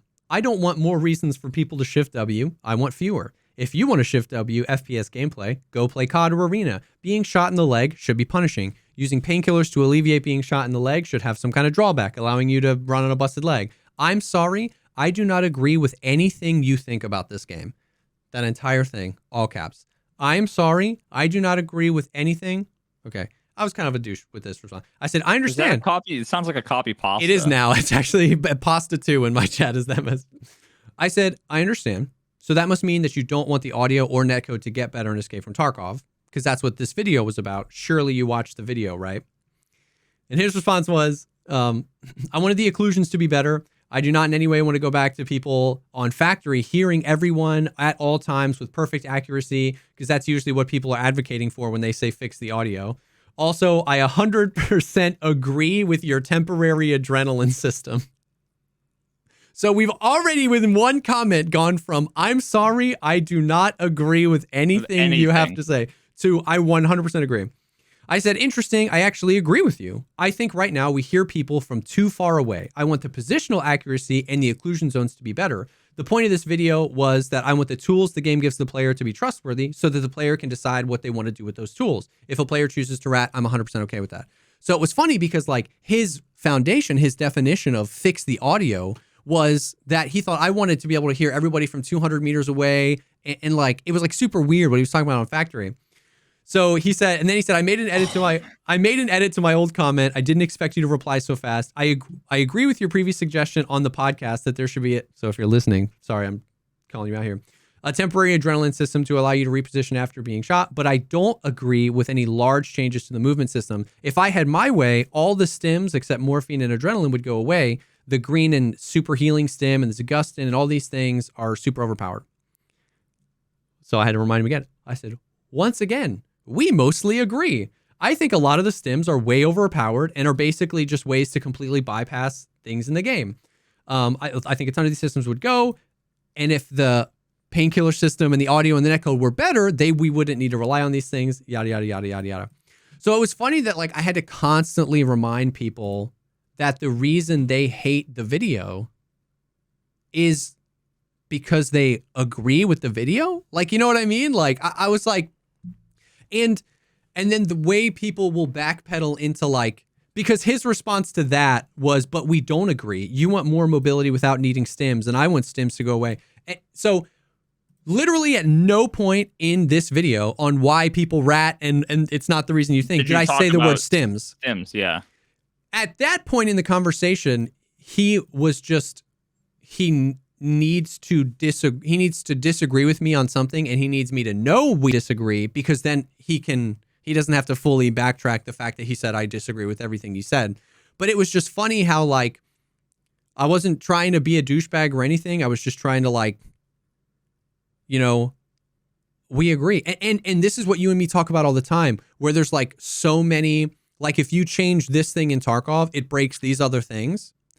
And two people can agree that this thing needs to happen, but they think that they disagree about this thing needing to happen, because if A happens and I completely assume what you would then want to do about B, C, and D, well, then I'm going to disagree with you about A. But the problem is we only talked about A, and you're assuming what I want to do with B, C, D, and E. In this video, I said I want the audio to be better. I want the netcode to be better. And the only thing he can grapple onto at the end is like, well, we disagree about the stims. And it's like, okay, but did that warrant a 200 character, all caps, go play COD? I literally disagree. It's crazy. And so I once again, I don't know who this person is. I'm not offended. I find it so fascinating that I want to dig in with these people, where I'm just like, what's going on? And what to all of their credit, it was actually like most of them ended up saying, well, you know, I'm sorry, or like, I agree with you in this, but not on this. And like, they ended up coming around. So once again, it's not Jesse thinks Jesse's right about everything. I don't. But I think it's fascinating that in this instance, I'm advocating for better audio and better netcode. And I agree that some people would disagree about the adrenaline effect and the painkiller thing, and that's okay. I'm okay if you disagree. Like, I stand really firm behind my belief about that mechanic, and I would make the game better. But whatever. But like, it's crazy that where we are is that that's a hot take. Even though every single person agrees the audio needs to be better, if I say the audio needs to be better and you can't disagree with me, well, then now I'm just going to start assuming other changes you'd want to make if the audio was better, and assume that those changes you'd want to make would hurt me and therefore justify me attacking you. I think the audio should be better and the netcode would be better, because then you can play how you want to play. And if you still want to rat, that's cool. Jesus Christ, all you want is for more people to shift W. All you want is to help the Chads. You're never concerned about casual players. I had people in the comments of that talking about how much time they had to play. I only have 4 hours. Do you think better audio makes your experience worse if you only have 4 hours to play? Like, it's mind-blowing. It's truly mind-blowing. Bro, remember when I tweeted last week where I said something that was apparently to some people a hot take, which was, before you comment somewhere and you disagree with somebody, new rule, ask at least one question first. Yes. Imagine if the guy was like, what do you mean by better audio? And you were like, better positioning and like volume based on distance. Yeah. Rather than broken occlusion zones and, you know, whatever, well, you know, then he'd be like, oh yeah, I agree. Yeah. And then you wouldn't have to caps lock with some dumb asinine shit that then you have to then dig in and die on a hill. Bro, that reminds me, I had to like scroll for a while because this was 5 days ago, but I actually almost responded to this comment, but I'm proud of myself. I've not been, but I wanted to respond with, I can't tell if this is a copy pasta or not. Yeah. Because if it's not, it is now. This was on my Starfield Baldur's Gate video. Let me read this. And it's been edited also. Keep in mind that this has been edited. Okay. Wow. So you found some bugs. So what? You're saying that I am an idiot because I've played and enjoyed the game for over 500 hours, and you only played for 75 and think you know better? Oh my God. Baldur's Gate 3 and Starfield have created a brand new level of game development, and they make all previous games look old and tired. That has to be a pasta. Both Baldur's Gate 3 and Starfield are 11 out of 10 games for me. How would the farmer know about the landmines? Maybe they didn't put them there. You know, maybe you should try writing a script or build a game before you trash someone else's efforts, you whiny entitled brat. 1 hour, 53 minutes video, 8 minutes into it. I don't want to listen anymore. See ya. Oh, that's such a perfect ending to that comment. Oh my God, that's such a perfect ending to that comment. Oh my God. I want to know what it was before he edited it. Yeah. And wait, did it? Oh, it's too many characters for Twitch. How many? Yo, that's so crazy because it's like, at what point did he edit it? Did he make the comment at 4 minutes and then edit it at 8 minutes and then be like, I'm out of here? Oh my God, somebody replied. Nah, you just have no standards or attention span like every other Bethesda fan. Nothing wrong with that, though. Just stay in your lane where you don't have to think at all because it makes your brain hurt. Yeah. I mean, listen, he would have been better off if he just didn't type that comment either. Yeah. Listen, dude, it's just fascinating. Last one. Like your channel, but disagree with a lot of these things. Tarkov is in the best spot it's been in a while, IMO. Crabbing is strong, but it should be. I've had far less suspect deaths this wipe. One report on Shoreline that seemed like radar. I said I totally respect that. I'm super interested in what from the video you disagree with, though. I say in the video that ratting will always be strong and that it should be. The point of the video is that if the audio and the netcode were better, maybe the playstyles between Rat and Chad would be more fun and viable. Remember, it's like, oh, my bad. I thought this was Twitter. Didn't realize this was the YouTube video. Remember, the first thing, like your channel, but disagree with a lot of these. His response was, I probably worded that poorly. Nothing I completely disagree with per se. Wait, can you repeat one more time what he started off with? Like your channel, but disagree with a lot of this. And then his first response was, I probably worded that poorly. Nothing I completely disagree with per se. Bro, no, you can't act as if that was like a mistaken, sorry, I wasn't clear. When I said, oh God, sorry. When I said I don't agree with you at all, what I meant was I mostly agree with you. Yeah. Fucking, oh God, now, once again, autocorrect. Yeah. Like, no, you were fucking wrong. Say you were wrong. Don't blame it on like, I didn't make myself clear and now I'm going to completely walk back what I meant. Now, once again, the rest of his comment was awesome. He was like, but I personally think the netcode improving is a bit back there and become writing more prominent, like XYZ. And then I responded to that and I was like, I see what you mean. Like, here's what I think. And then he commented and he ended the last comment with like, fun video to watch, like, love the intense moments. And so that, like, here's the thing is I don't want to flame these guys too hard, even though they fry my brain like an over easy egg, because most of these guys, it's a real conversation. You know what I mean? Like the one dude, the COD dude was like, that was like pulling teeth, but it's like, you don't have You're not mad, you're just disappointed. You don't have to do that is what I want like people to know. Like you, like, I don't know. It's just, you don't have to have a take immediately. You know what I mean? Like you just look dumb, and I know you feel dumb having to type that out. Like, well, you know, nothing I disagree with per se, or like, I didn't watch the video, you know, good video though, man. Like you can avoid that moment. Like if all those people posted the second comment, their reply to my reply, as their original comment, it would have been great. I would have been like, ooh, interesting perspective. I mostly agree with what you said here, you know, but here's a slight whatever. Or like the audio thing. I mostly agree with what you said here, but like when you say audio, like what do you like? Oh, I don't want to go back to this. All of their second messages would have been banger comments that I would have liked and wanted to comment on.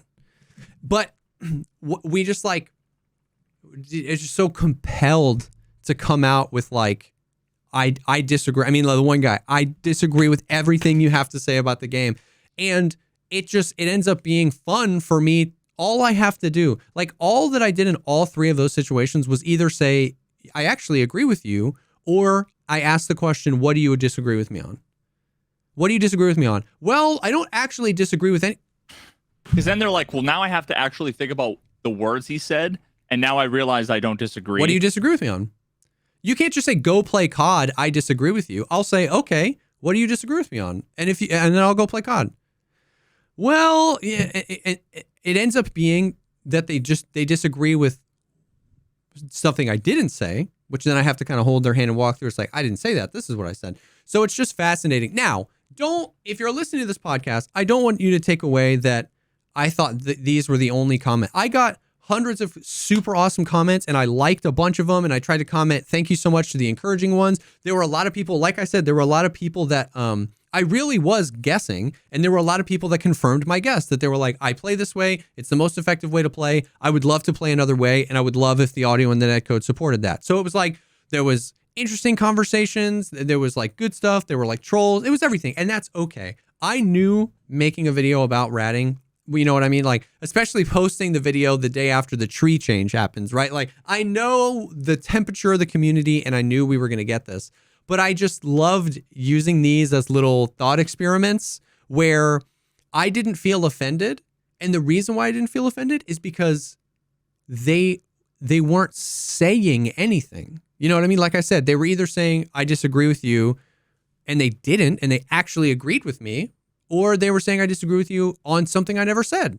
So I'm not going to get offended by that, but I just love just poking it back and just being like, hey, what do you mean? Like, what do you mean by that? Tell me, like, just give them the floor. When they give them the give them the floor. How does that make you feel? Yeah. If you're hitting me with 400 characters of all caps, you obviously want the attention. What do you disagree with? Well, I actually 100% agree with it. It's like, oh, you're turning around already. Like, so it's crazy. And somebody in chat, FL says it. They disagree with your status. And that's what I'm saying. It goes back full circle, what I was talking about earlier. It's crazy. They see me as a YouTuber, or they see me as a streamer, or they see me as a Chad. And some people, it's just like, you can't possibly have my interest in mind. And that's the only way, because think about that. Think about me saying I want the audio in Tarkov to be better. In what world could you disagree with me on that? Now, that's not the only thing I said in the video, so I'm not saying that if you disagree with something else I said, but like, let's isolate this out. I want the audio in Tarkov to be better. They could interpret that as I want to be able to, as better is to pinpoint exact locations. Yeah. Which is actually in some ways kind of what we want, but it's, I want to, at the end of that sentence is comma, within reasonable, yes, whatever, right? Yeah. But what they hear is, I want the contacts to be yeah. I want to effectively echolocate like a bat. Yeah, Give me a radar with UAV. Yeah, and that's what they hear. And that's the point I was trying to make. The only way you can arrive at that being a bad thing is to extrapolate and say things I didn't say. And the platform with which they do that is he's a streamer, he's a Chad. So the way in which he wants the audio to be better couldn't possibly benefit me. Therefore, I disagree. And I think your opinion is wrong, that the audio should be better. You know what I mean? And in the video, I'm pretty explicit about what I mean. Like, the audio is inconsistent. I literally say in there, we hear people from too far away. You know, sometimes you hear somebody super close, sometimes you don't. A big thing I talk about in there is like how loud everything we do is, you know, as your character, like you're eating or you're walking around or you're packing a bag or whatever. And it's like all of those things, man, would make ratting like, I think, dude, I'll put it this way. I think half as many people rat if you make ratting better. That's one way to put it. Because making the netcode better and making the audio better and making the movement better and making it that when you get shot, you can still move and return fire. all those things make ratting easier. If you can hear people more accurately, if the things you do aren't quite as loud, if the netcode peeker's advantage isn't quite as strong, that's easier for you. Yeah, you're going to be more prepared. And in a situation where you already have the advantage, improving all of those things just gives everybody more of an advantage. Yep. And my guess, but that's the thing, is like, I should have titled the video that the way to get rid of that rats is to make ratting easier, because that at least forces them to understand that when I say things in the game need to be better, I don't say them through the lens of I only want to benefit chads or I only want to benefit streamers. My guess, which I make this point in the video, some of my most popular videos on my YouTube channel are how to get better at PvP and Tarkov. I have my Lessons from Beyond the Grave videos. It's a whole series that people have asked me to do. I just have a how to get better at PvP and Tarkov after 4,000 hours. I did this a few years ago. It's got hundreds of thousands of views. That tells me that people want a PvP. So it's like, if you could almost word it that way, if you do the things that the game would need to do to make ratting even more effective, it would mean the people that don't really want to rat wouldn't have to. And so it's a mind frame thing. It's just this like compulsion of there's no way he could want to benefit me. And so I have to reject it. I have to reject it.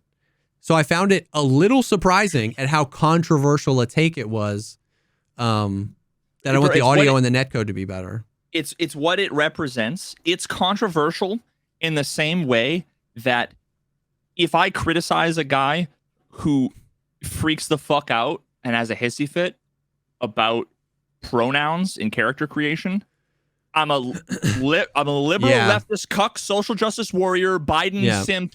It's like, I could be a red-blooded fucking Second Amendment Trump supporter who also thinks that pronouns are asinine to be upset about. Yeah. Like, it's just but people, they want to put you in buckets, like Rat and Chad. Yeah. They're literally putting you in buckets about a thing that has to do with a false dichotomy of putting people in buckets. It's such, and it just goes back to like new rule. If you want to comment on my videos, they can be one sentence long. Yeah. Your first comment, anything after your first comment can be whatever you want, but the first comment on my videos, they should be one sentence long and end in a question mark. Yeah. Yep. And then I bet you the world would be a better place. Yep. If that's how everybody acted. And then the second thing real quick that I want to say is that ratting, quote unquote, is not necessarily a strat or a gameplay style or a fucking Tarkov lifestyle, bro. Sometimes it's just a situational thing. For sure. Where I might be running around fucking looking for people. I start looting. All of a sudden I hear fucking 5 steps of footsteps. And it's like, I'm not a rat if I'm like, gotta make this situation, gotta be opportunistic. I am at a disadvantage. Let me... John Wick, you would say, is a Giga Chad, right? Yeah. And the times where John Wick fucking sneaks up behind somebody and, fucking slices their throat. He's not just like, the whole time. He's smart. Nobody's going to say he's not a Giga Chad fucking whatever. He's not a rat. Yep. Because he has to kill the guy with the throwing knife silently that one time. Yep. No, 100%. And once again, I don't want to, I talk about all that in the video. First of all, I say we got to define ratting. There's 2 definitions, in my opinion. There's, I'm going into raid with the sole purpose of finding a place to AFK until somebody walks in front of me. And that's like the content creator, the people that, Expo Camper, Stank Rad, they just do that. And then there's not wanting to give up an advantage or, this general sense of like not moving around in fights. And then I subsequently break down. A lot of people say that this is like tactical, like a tactical ambush or whatever. And we have to break down, there's 2 parts of that.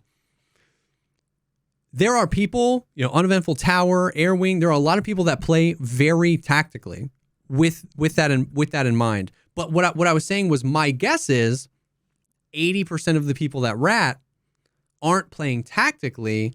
They don't know what the hell is going on because of the audio, because you know what I mean? Like they don't want to move because of the thing. And so like I put in there the literal definition of tactical is hold on. I don't want to mess it up. Tactical definition is actions carefully planned to gain a specific military end. And so I was like, most of the time in Tarkov, people aren't playing tactically. These aren't actions carefully planned. It's I don't know what the hell's going on because I can't hear anything. I don't want to get shot in the leg because that means I immediately die because I just can't move around. And Sheaf actually, in a separate conversation, Sheaf brought this up and I was sad because I had already recorded the video because I wanted to add this to the video. The third thing is, I don't want to go back to my stash and build another kit and wait in queue for 8 more minutes.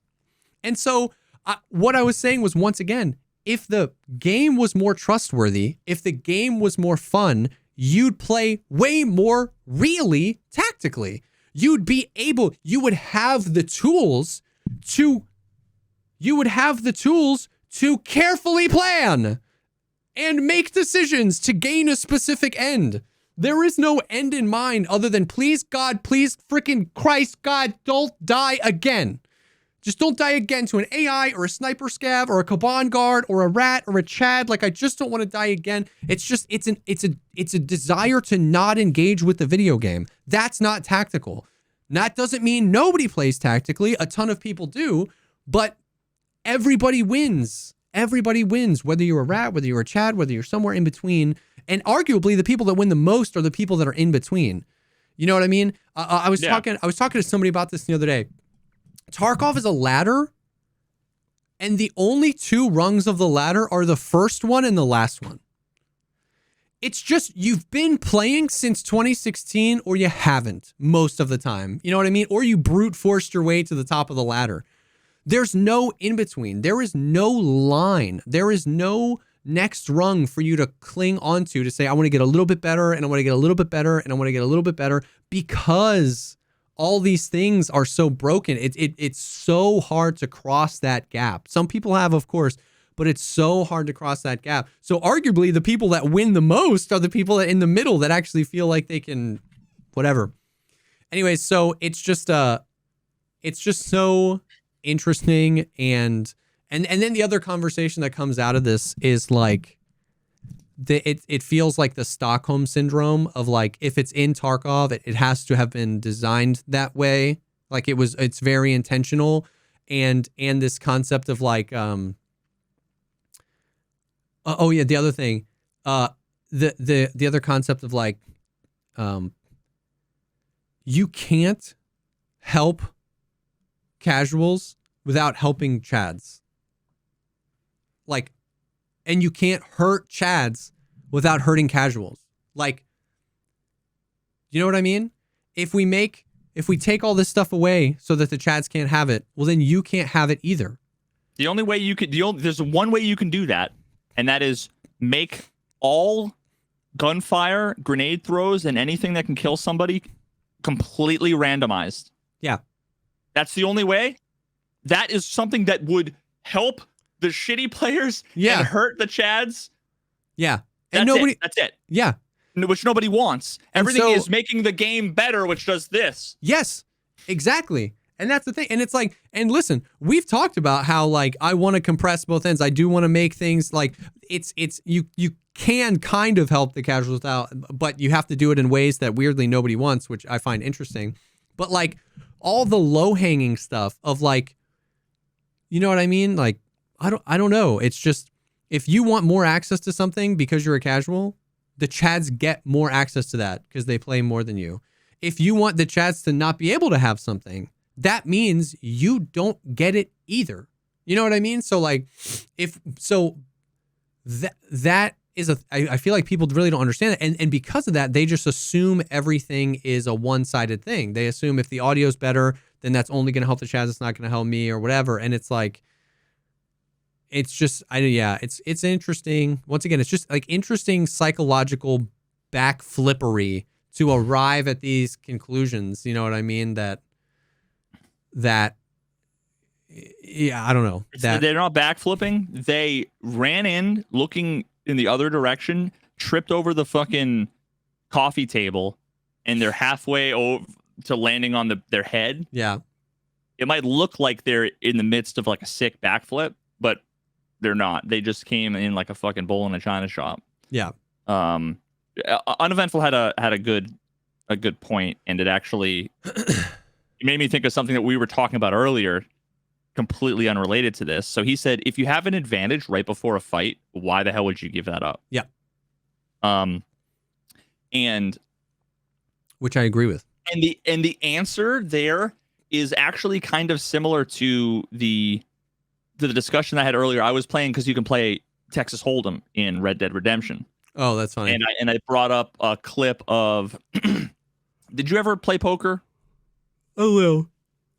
You're familiar with like Hold'em, and so there's a clip with what the hell's the guy's name? Shit. I'm not gonna be able to do it without fucking up my camera. It was Phil Hellmuth and this schmuck, like British guy. I don't even know. If you like this guy, fight me. Tony G. He's just such a clown, this guy. Holy shit. Just such a clown. Tony G. So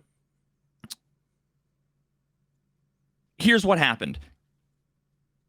You know, obviously in poker, there's bluffing, right?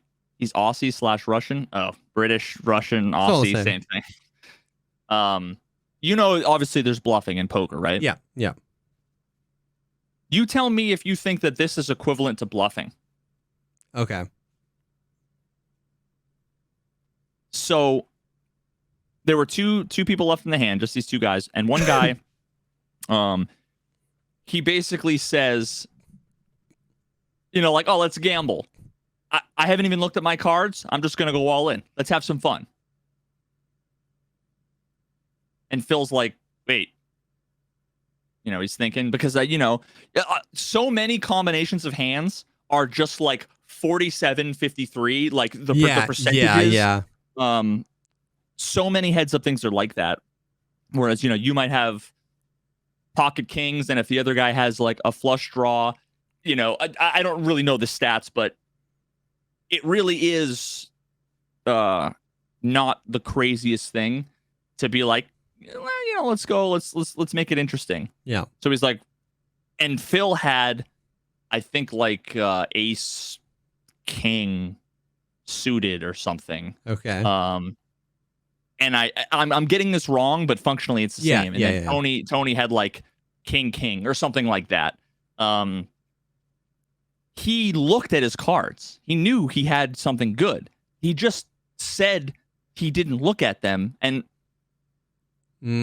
so, and everybody, literally everybody at the table, the announcers, Phil was like, that's fucked, man. Yeah. Like, it's just bad etiquette. Yeah. And he's like, well, it's a game. It's a game. Like, oh, it's poker, man. It's bluffing. And it's like, I actually think that there's fundamentally something different. One's in the game and the other one's almost meta game. Yeah, yeah. That is interesting. You know, like you could say, like there are times where people will make like all kinds of other wagers or bets. You know, like if you win this, I'll do this. I'll give you $10,000 tomorrow cash. Yeah. You know, like people say that. If you say something like that and then you just go back on it and be like, bro, it's poker. I can do whatever I want and lie as much as I want. I'm bluffing. Yeah. It's like, I don't know. You forget that it's like there's the man on man kind of, you know, whatever. So I thought that was kind of fucked up. And basically I don't know. It didn't seem too controversial. I'm sure there are some people who are going to be like, nah, dude, fucking Tony G's like my hero. Yeah. He completely outplayed. And then after that, Phil got knocked out and he like stood up and was like just shit talking him the whole time while he was like walking out. Like, it genuinely felt like he was trying to get Phil to like break his jaw so he could sue him or something. I don't know. Like it felt like that. Yeah.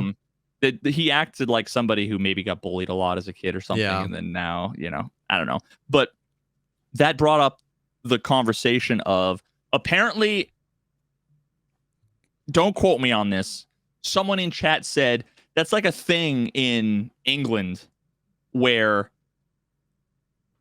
a lot of times it's very common for people to get mad when you slow play. Do you know what slow playing is?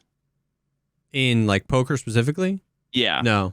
So what's slow playing, like, let's say there are times where you have the best hand. Yeah. You have the nuts, right? You have the best hand. And it might be down to you and maybe a couple other people, and then the bet comes to you. You'll check. Yeah, okay. Yeah. And then they'll bet a bunch of money, and then you'll raise. Like, because you just trapped them. Yeah. They fell for your and apparently there are people that get upset at that. And it's like, that's weird.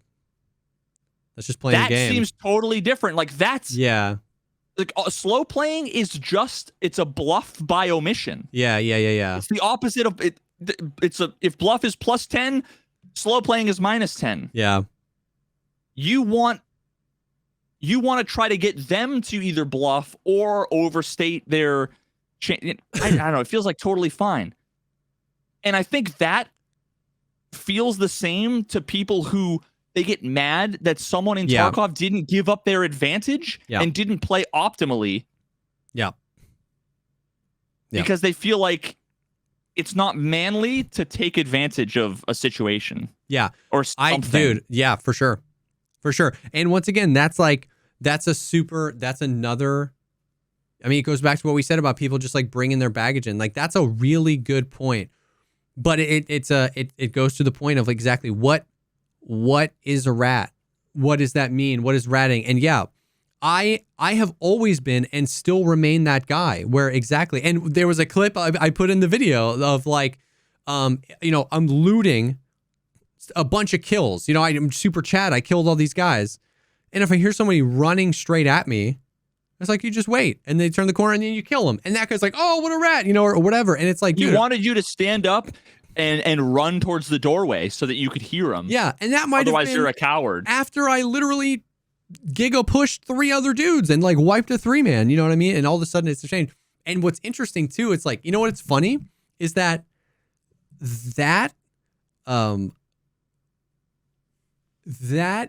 is the other end of this spectrum, which is like, obviously, like, even if you like to play this way, and I like to play this way sometimes too, I've been practicing my jump shots, right? I don't think it's controversial to say it's pretty obvious that Nikita wanted to make a game that was more like tactical and milsimmy, like in the combat and stuff like that. And that my guess is that when Nikita sees, the jump canceling, inertia canceling, bunny hopping, giga sweat type gameplay, he's probably not like, that's what I would have envisioned Tarkov to be. But what's funny?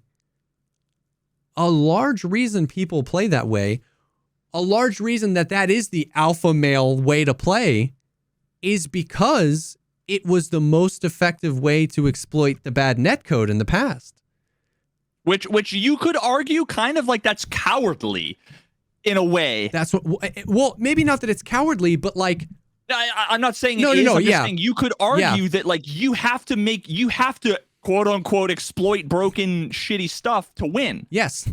And it's funny because now those people think that that's the way to play the game, and that ratting is not playing the game the right way. And it's funny because right now the rats are using the fact that the netcode's worse, but in a different way, and that the audio's worse than it's ever been, and the painkiller system's worse than it's ever been. They're using the bad. It's all been the Giga Chat in Tarkov was birthed out of terrible either game design or flaws in the foundation of the game. Mm-hmm. And then it just happened long enough that it became the pseudo, this is how you play Tarkov, this is how you PvP. And now those people are mad that a different group of people are doing the same thing. They're using bad game design and the cracks in the foundation of the game to exploit their win a different way. And I'm just trying to say, what if the game worked and then anybody could play however they want? And people in the middle could play that way, and you could still attempt to be the Giga Chad and Shift W and jump shot me, and you could still hide in the tree. But like, that's how, I mean, like, how is that controversial? Like, the game was fucked then, but it was a lot closer to that in 2018. You could play both ways. And there were days where I would go super aggro because that would work. And there were also days where I'd go full immersion and play mega tactically using fucking hand signals and voice comms and full immersion. And that worked. Yeah. There was a brief moment because it wasn't in the as middle. broken. It's and crazy. That's why Tower is a fucking Chad. He'll sit there and he'll snipe because if you can hit a 300-meter shot and take out a guy in a bullet, especially with the busted ballistics of Tarkov, you should. You're a fucking Chad. I don't care what you call it, right? Like, but that's like, I couldn't agree more. And that's what I'm saying. It's like so crazy because I agree with everything. I agree that ratting will be an effective strategy. And I'm talking like real giga ratting, like legitimately extract camping. It's always going to be effective. I agree that largely the way probably 80% of the community would play if all things were equal and like everything worked is somewhere in the middle. 80% of the people that play Tarkov, man, are not just going to shift W corners just for the lulz, right? They're going to play to win, like Uneventful was saying. But what I'm saying, what the point of the video was that if the audio was better and the netcode was better and getting shot wasn't so toxic, that everything in that middle would be more dynamic. It would be, you'd feel like you would have the power to move around and flank and maneuver.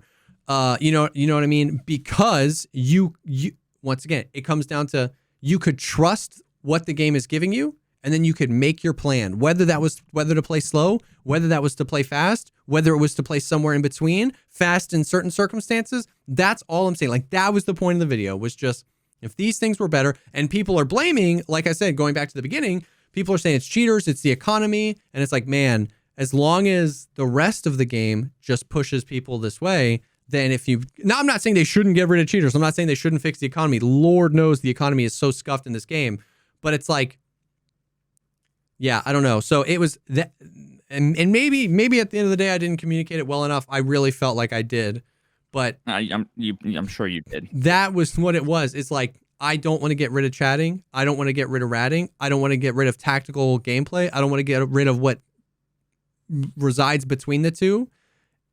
Is that I want to make them all better. And I feel like there's 200,000 Tarkov players that rat only because they feel like it's the only way they have to win. And what if we just released them and said, all of the ways you want to play, you could win if you play it right. If you play it wrong, you're going to die. It's like, let's see what happens then, like. People are mad because they're in an arm wrestling match against somebody, and they're mad that they keep losing the arm wrestling match because they look at their arm and they see their armor is buffer than the other guy's arm, and they're mad at the other guy.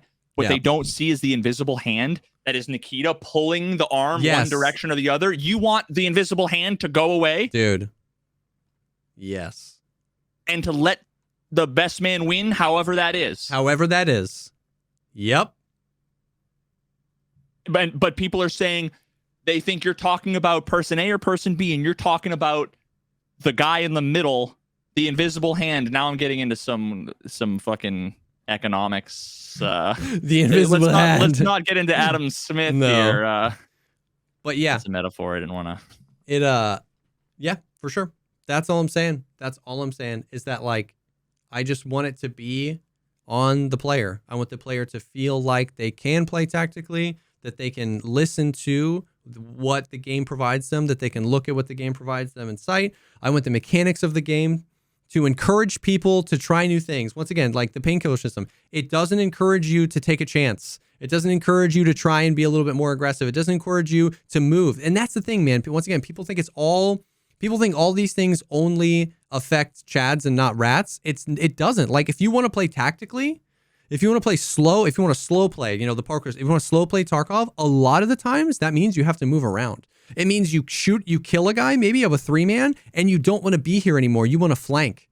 You want to move around to a different position. But if that guy's got Comtech 4s on, he can hear you from 120 meters away. You know what I mean? And so you don't move. So it's like those things help slow play too. Better audio, better netcode, a better painkiller system. Maybe you go and you make that flank, and if he catches it and he shoots you, you still have a chance to be like, oh shoot, now I have to rethink my plan. But you know, if he shoots you anywhere, you lose all your stamina. If he shoots you in the leg, you lose all your stamina and you're limping. And so you don't move. So it's like, it doesn't just help the chads. It doesn't just help the giga movers. It doesn't just help the chat. Like, it helps everybody. It helps the slow play, the medium play, the fast play. It helps the rats. The game would just be so much more fun if we didn't feel that 50% of our deaths were just the invisible hand. You know what I mean? Just like, yeah, I don't know. So that was it. So interesting. Like I said, I'm not trying to focus too down on the negatives. There was a lot of positive response to the video, and my video's not going to change freaking anything. You know what I mean? I don't know if BSG watches any of my videos, and if they did, my solution to the video was fix the audio. So like, they're not going to just be like, oh, thank Christ Jesse made that video. So there wasn't like some solution. I'm not like worried that all you're doing is just clickbait drama farm, yeah, interaction farming, clout chasing, toxic. I don't know how many more buzzwords I need to cancel culture. Gone sexual. Yeah, it's dude, like you're just So exploiting. it's whatever. You know what I mean? It's you know, I just found it interesting more so that like how people approach these conversations. What happens if you give them the floor and ask them to define exactly what they disagree on? How many, I find it interesting when three groups of people that all hate each other and all disagree with each other about everything fundamentally. If you ask each of them in isolation what the game needs, they'll all say the same thing, but they can't, but they won't agree with each other, but they'll all say the same. So stuff like that's fascinating. And this ended up being just like a really, fascinating case study in that, and a topical one because of the ratting. So I don't know, fun stuff, interesting stuff. Yeah. I got a quick. I have a quick question to end this all off with. Okay. Because this is like I'm struggling. Obviously, you know, I've been working a ton on the whole like Billy Mitchell little project I'm working on. Yeah. I reached out to actually a mutual friend of ours who is a legal expert, is a lawyer, and I was basically like, yo, I got some questions. You know, a lot of people have been sued, a lot of people get their videos DMCA'd. I'm like, I want to know kind of what I'm getting into here. And I'm like, he's like, yeah, hit me up. So I sent him a message. I'm like, all right, here's a quick summary. This is what I've been working on. And I want to talk about, you know, what I'm getting myself into. What do you think I should do? And his response, we haven't talked more than literally like one or two messages back and forth. His like, the short answer is don't do it. And it was like, oh.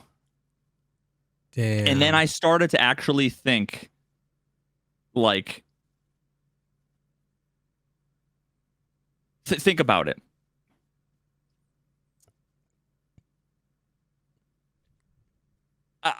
If I were you, I would 100% not do it. You got a new house, you got kids. Yeah. Like, you know, but I started to think like, fuck, is a video project worth potentially a multi-year lawsuit that could like very real risk of costing me hundreds of thousands of dollars, that the only way I would get back is by filing countersuits and more costs, and I'm like, do I want to put myself back like 20 years of like savings and progress and whatever that, you know, and the answer is like, no, it's not worth it. Yeah.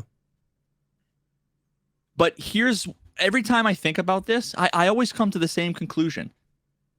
And I don't know, maybe I'm like an idealist, But do I want to live in a world where I can't say what I think because I'm worried that someone wants to shut me up? Like, do I want to live in a world where I can get bullied into not having the First Amendment? And then I basically say, no, fuck it. I don't want to live in that world. Yeah. And it totally throws out all practical. Yeah. I get it. And it's like, I don't know, man. This is like tough. I've already invested hundreds of hours in this project and have, dozens of minutes of video footage, which anybody that knows how much editing I do is like, that's a lot of time invested. Yeah. Yeah. So like it's hard because obviously, I want to remove myself from my perspective. The thing is so on that point of like, do I want to, what did you say? Yeah. Do I want to feel like I can get bullied into not saying what I want to say? I feel like it's more, the way my brain processes it is more of just like, do I want to engage with somebody? Do I want to engage isn't even the right word. Do I want to poke? Do I want to scrap with somebody who has money and no perception of rational thought? Like, it's just like these pathological liars, man, will just, for no other reason than they can. You know what I mean? Like, it just, it'll just be like, oh, you said this, you said that, and then you have to prove these things in court. It's like, it's less of, for me, it would be less of like, I'm letting him bully me into not saying what I want to say, and more just like, I actually don't want to just engage with a person that's not on the same plane of existence that I am, as far as like what being a human being is like. You know what I mean? I don't know. Yeah, it's one of those things, like what you're saying is not, it's not wrong. Although my intention is not, I'm not provoking. Yeah. That's true. I'm not doing this with the intent. And I literally started to write out like multiple pages of like an intro disclaimer that is along the lines of, this story and this project is everything Veritas. It's about gaming. It involves engineering, technology. It involves like speed running and high score competitive gaming. Yeah. It involves defamation and legal stuff, which the Alex Jones trials, the Amber Heard I've been like so into the legal system, how this all works. It involves cheating and cheating accusations, which I've done content on, but it has everything that I'm interested in. That's true. I want to I'm passionate about this, and I want to make content that I'm passionate about.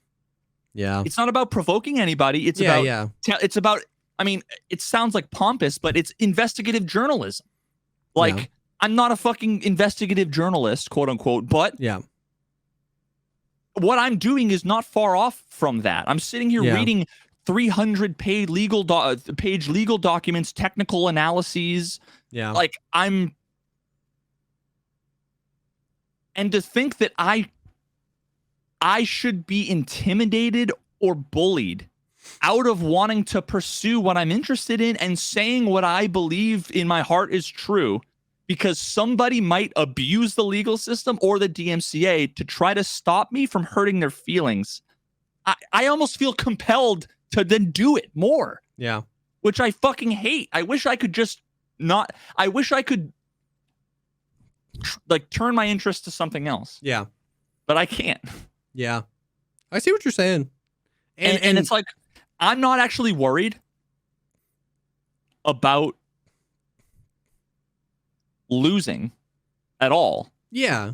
Well, yeah, because once again, you're dealing with somebody who's very obviously like insane. Like, yeah, that's what's crazy too, is like, and when you brought that up, is like, I wouldn't, if you got sued, I wouldn't be worried. Like, you'd win. It's just like you said, the time, the potential money, the potential cost. It's like, unless this Notch wants to call me, and this guy's crazy. I told you about that, right? Oh yeah. Oh my god. Now if Notch wants to hook a brother up, You know, but I don't know, man. Like, yeah, win at what cost? It's not about. This isn't about winning. It's like, and also to be fair, there are other people who have made videos, on the topic that haven't been sued. And Asmongold and Moist Critical and all these guys have done reaction videos to all these other videos, and those videos haven't been DMCA'd. So it's like, I also don't know how big of a risk it really is. Yeah. And then there's also other elements of it too, like that I need to talk to lawyers about, because if you sue somebody for defamation, you can't, and you lose, you can't go and sue somebody else for defamation. Oh, if they say the same thing. Like, it's effectively the same. There's legal terms, and I'm not a legal expert, but like my understanding is that like there's something along those lines.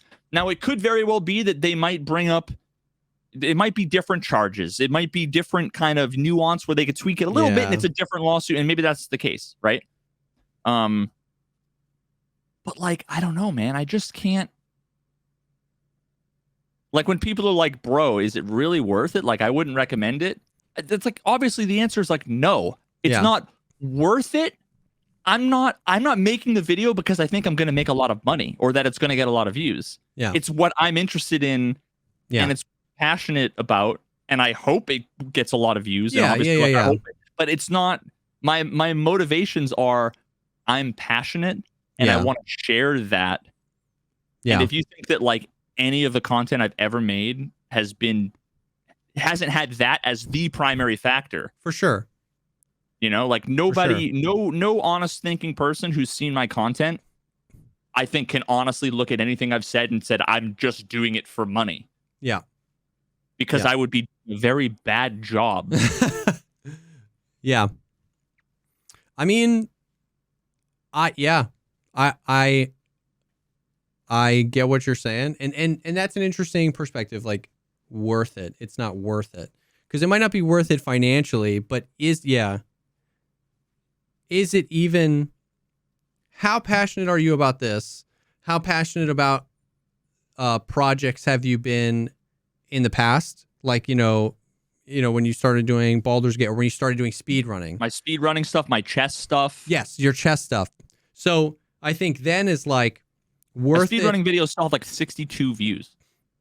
But I was saying, but those were like probably maybe lower on the view rank, but higher on, like, if you said top 5 projects you were most passionate about, that's probably like top 3. You know what I mean? What I'm like up there. Proudest of. So worth it? Is it worth it? That question is weird, because is it worth it financially? You know, no. But like, what if it's so disruptive on your life that the next thing you feel as or potentially more passionate about, you're just incapable of doing? And that's a very real thing. So like that worth it, more of like, this passion worth that passion, as opposed to, is this video worth the money or the headache? You know what I mean? Like, that's like a different worth. When I think of all of the butterfly effect Ashton Kutcher futures, there's a world in which he sues me. It ends up not being the worst thing in the world. Yeah. I get a bunch of content out of it. I become famous and I get 1 million views on all my videos, and that's what blows me up. Yeah. And there's a world in which I get depressed and it ruins my life, and my wife leaves me and I end up with no money. Yeah. And I'm blowing dudes on this corner to buy crack. The true satire of the arc. They're probably equally likely. Yeah. Yeah. The question is it 50-50, or is it 1%, with 98% being, I made a video, I got 111,000 views, I made $600, and then nothing happens. I don't know. Yeah. But I get you. Like, the guy wears a fucking American flag tie. Can I let some fucking goofy looking old schmuck with an American flag tie say, no, fuck the amendment that the founding fathers decided to put first? No. The irony, I can't. Yeah. I would say that's the thing. I would say that's the question, is not, is it worth the money or the time, but is it worth the potential future projects and like time lost. And like I said, the thing is like, and honestly, the real answer is probably you should just like continue cautiously and like keep in contact with like the lawyers, you know what I mean? And like, because like you said, cards on the table, realistically, it's probably like, I would say the higher chances is that he wouldn't sue. If he hasn't sued everybody, you know what I mean? If it's only been a few things, like there's all these other videos about it, then there's a chance it might not even happen. So like you could do that, but yeah, but I mean, then again, he's also in the midst of like at least 2, maybe 3 lawsuits currently. So maybe he's just waiting for those to be over. Although those 2 lawsuits might ruin the guy. Yeah. Like suing Carl Jobst in Australia, the whole legal system's totally different. He incurs all of the costs up front, I believe. Like Australia, it's like totally different where I think like if you are seeking damages, like you have to, so that might be a thing, but then that's in the future. Twin Galaxies, who he's suing now, the record keeping, they're countersuing him, and I don't know the details on that as of yet, but I think they might be countersuing him for like $3, $4, $5 million. So there's like, it's possible, and like that's true. He's not going to win the case, dude. Yeah, no. Like I can't explain to you how fucking absurd. Yeah. I mean, if he wins, I'm moving to Canada. Like I don't know what else. To say. No. You know, but like. Yeah. Dude. Only you. How many times I've like read the question. I know how many times I've read the fucking like what are there's five elements that you need to prove if you want to win a defamation case, and you need to prove all 5. Oh, interesting. So here's the thing. Interesting. Number 1, a false statement of fact was made. Yeah, so it's like... So, if he really cheated, it's not defamation. Yeah. And I'm 99.99999999999 repeating % confirmed, you know. Yeah. Okay, so that's 1. Number 2, the statement was communicated to a third party. You got me there. Cool. You got 1. Yeah. Number 3, that the person who defamed you was negligent or acted with malice in determining the truth. So they didn't even try to find the truth. Or they purposefully ignored evidence in the process. Interesting. And I'm like, give me all the information, because if there's a world in which he is innocent, I want to make the video that says he's innocent. Yeah, if you're the one that cracks the case and you're like, Billy Mitchell was right. I spent like 2 full fucking days, dude, with emulators, looking through source code and GitHub and downloading stuff and installing shit to try, because I was like, yo, he said a thing and he's right about this thing. And at 2 full days before I was like, oh, never mind. With this one thing, it's completely blown out of the water. Never mind. But I was like legitimately, you know. Number 4 is that it wasn't like privileged or protected information. You know, not like private or, you know, whatever. He's a public figure. Yep. So public figure, it's actually even more. It's harder to win a case. Yeah, a defamation case as a public figure. Yeah, because it's not as private like your life. And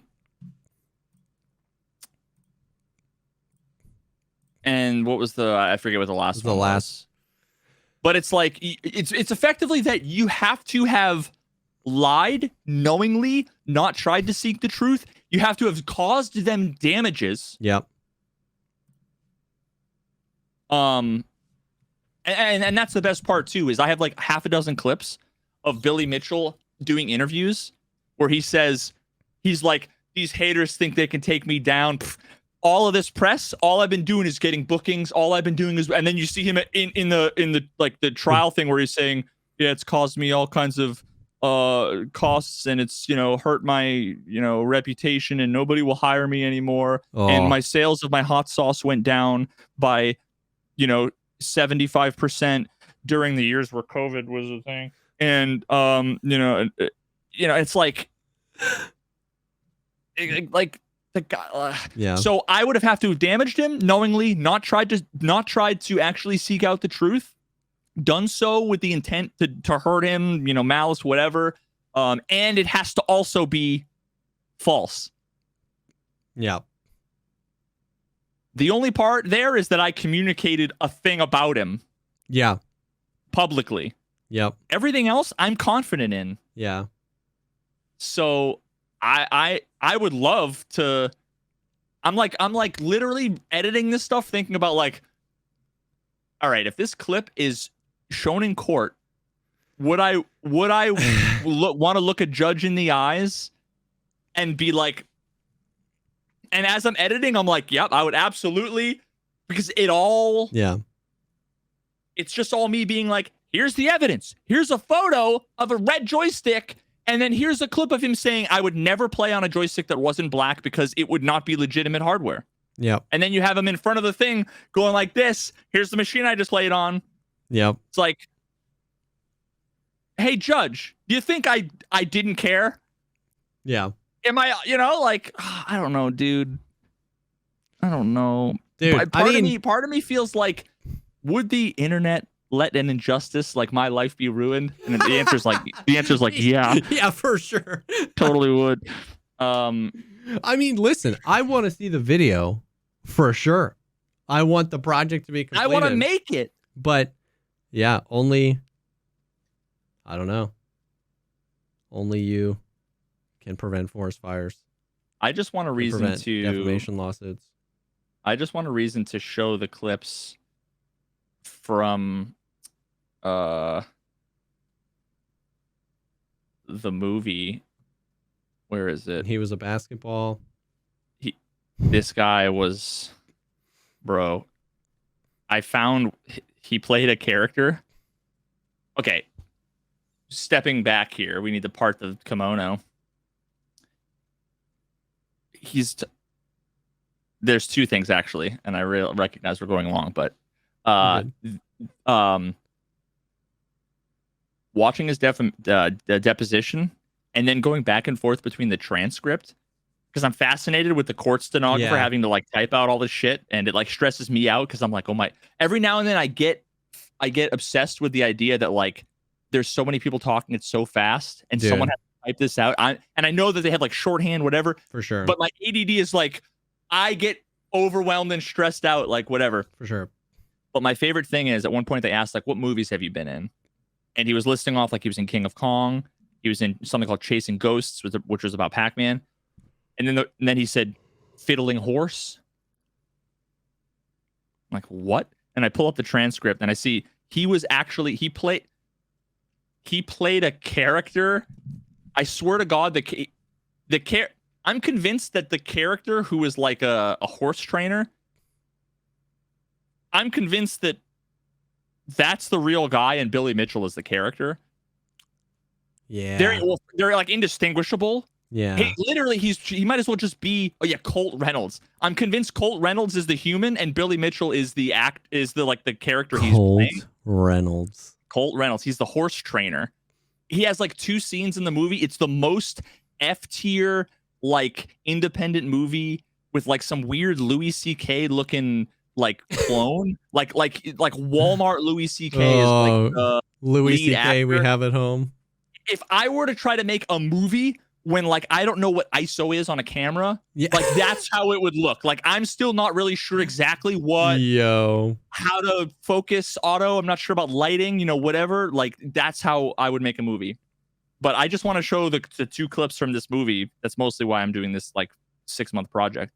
But then my favorite part is when you go to I had to go to see, did he say Fiddling Horse? So I went to the transcript and right above it, I saw what she said. Let me see if I can pull it up. It's so much better. I'm not gonna be able to find it, am I? Fiddling No. horse. So much better if you read it than if I say it. But so he said he was in Chasing Ghosts, and the court stenographer wrote that he was in Jason Ghost. And oh my God, it's Jason Ghost. Oh my Jesus like, Christ, it's Jason Ghost. Jason, like, just seeing like, what other movies have you been in? Jason Ghost, period. And it's just like, that's epic. I don't know why. That's the funniest fucking thing to me. I need to Photoshop. Like, I'm going to spend 4 hours on a 4 millisecond little clip where it's like, bloop, I flash like the Jason Bourne DVD cover with Billy Mitchell's face on it. And then also like, it's such an adjacent slant joke where at one point he has like a 200 page evidence document where his proof in this evidence document that I'm pretty sure his son and him put together of all of the like the damages is just him screenshotting YouTube comments that are people like, this guy's a cheater, on like a bunch of videos about him. That's his proof of damages. Like, my reputation is ruined. Oh my! And every one of them, they're just screenshots, and they all have the same. It feels like it's like fake because, jeez. The comments, it's always the same like pattern. He like screenshotted it on like a fucking Android phone or something. It's always the same thing. Oh, I'm actually gonna be able to show this. Let me find it.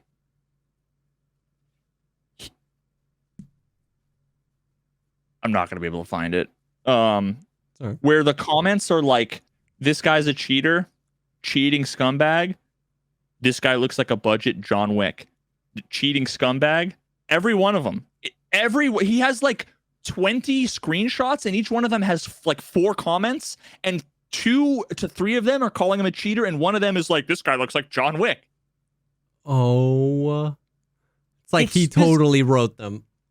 Yeah, it's like it's such a clown fiesta. He's a cheater. This whole thing. Why is he so handsome?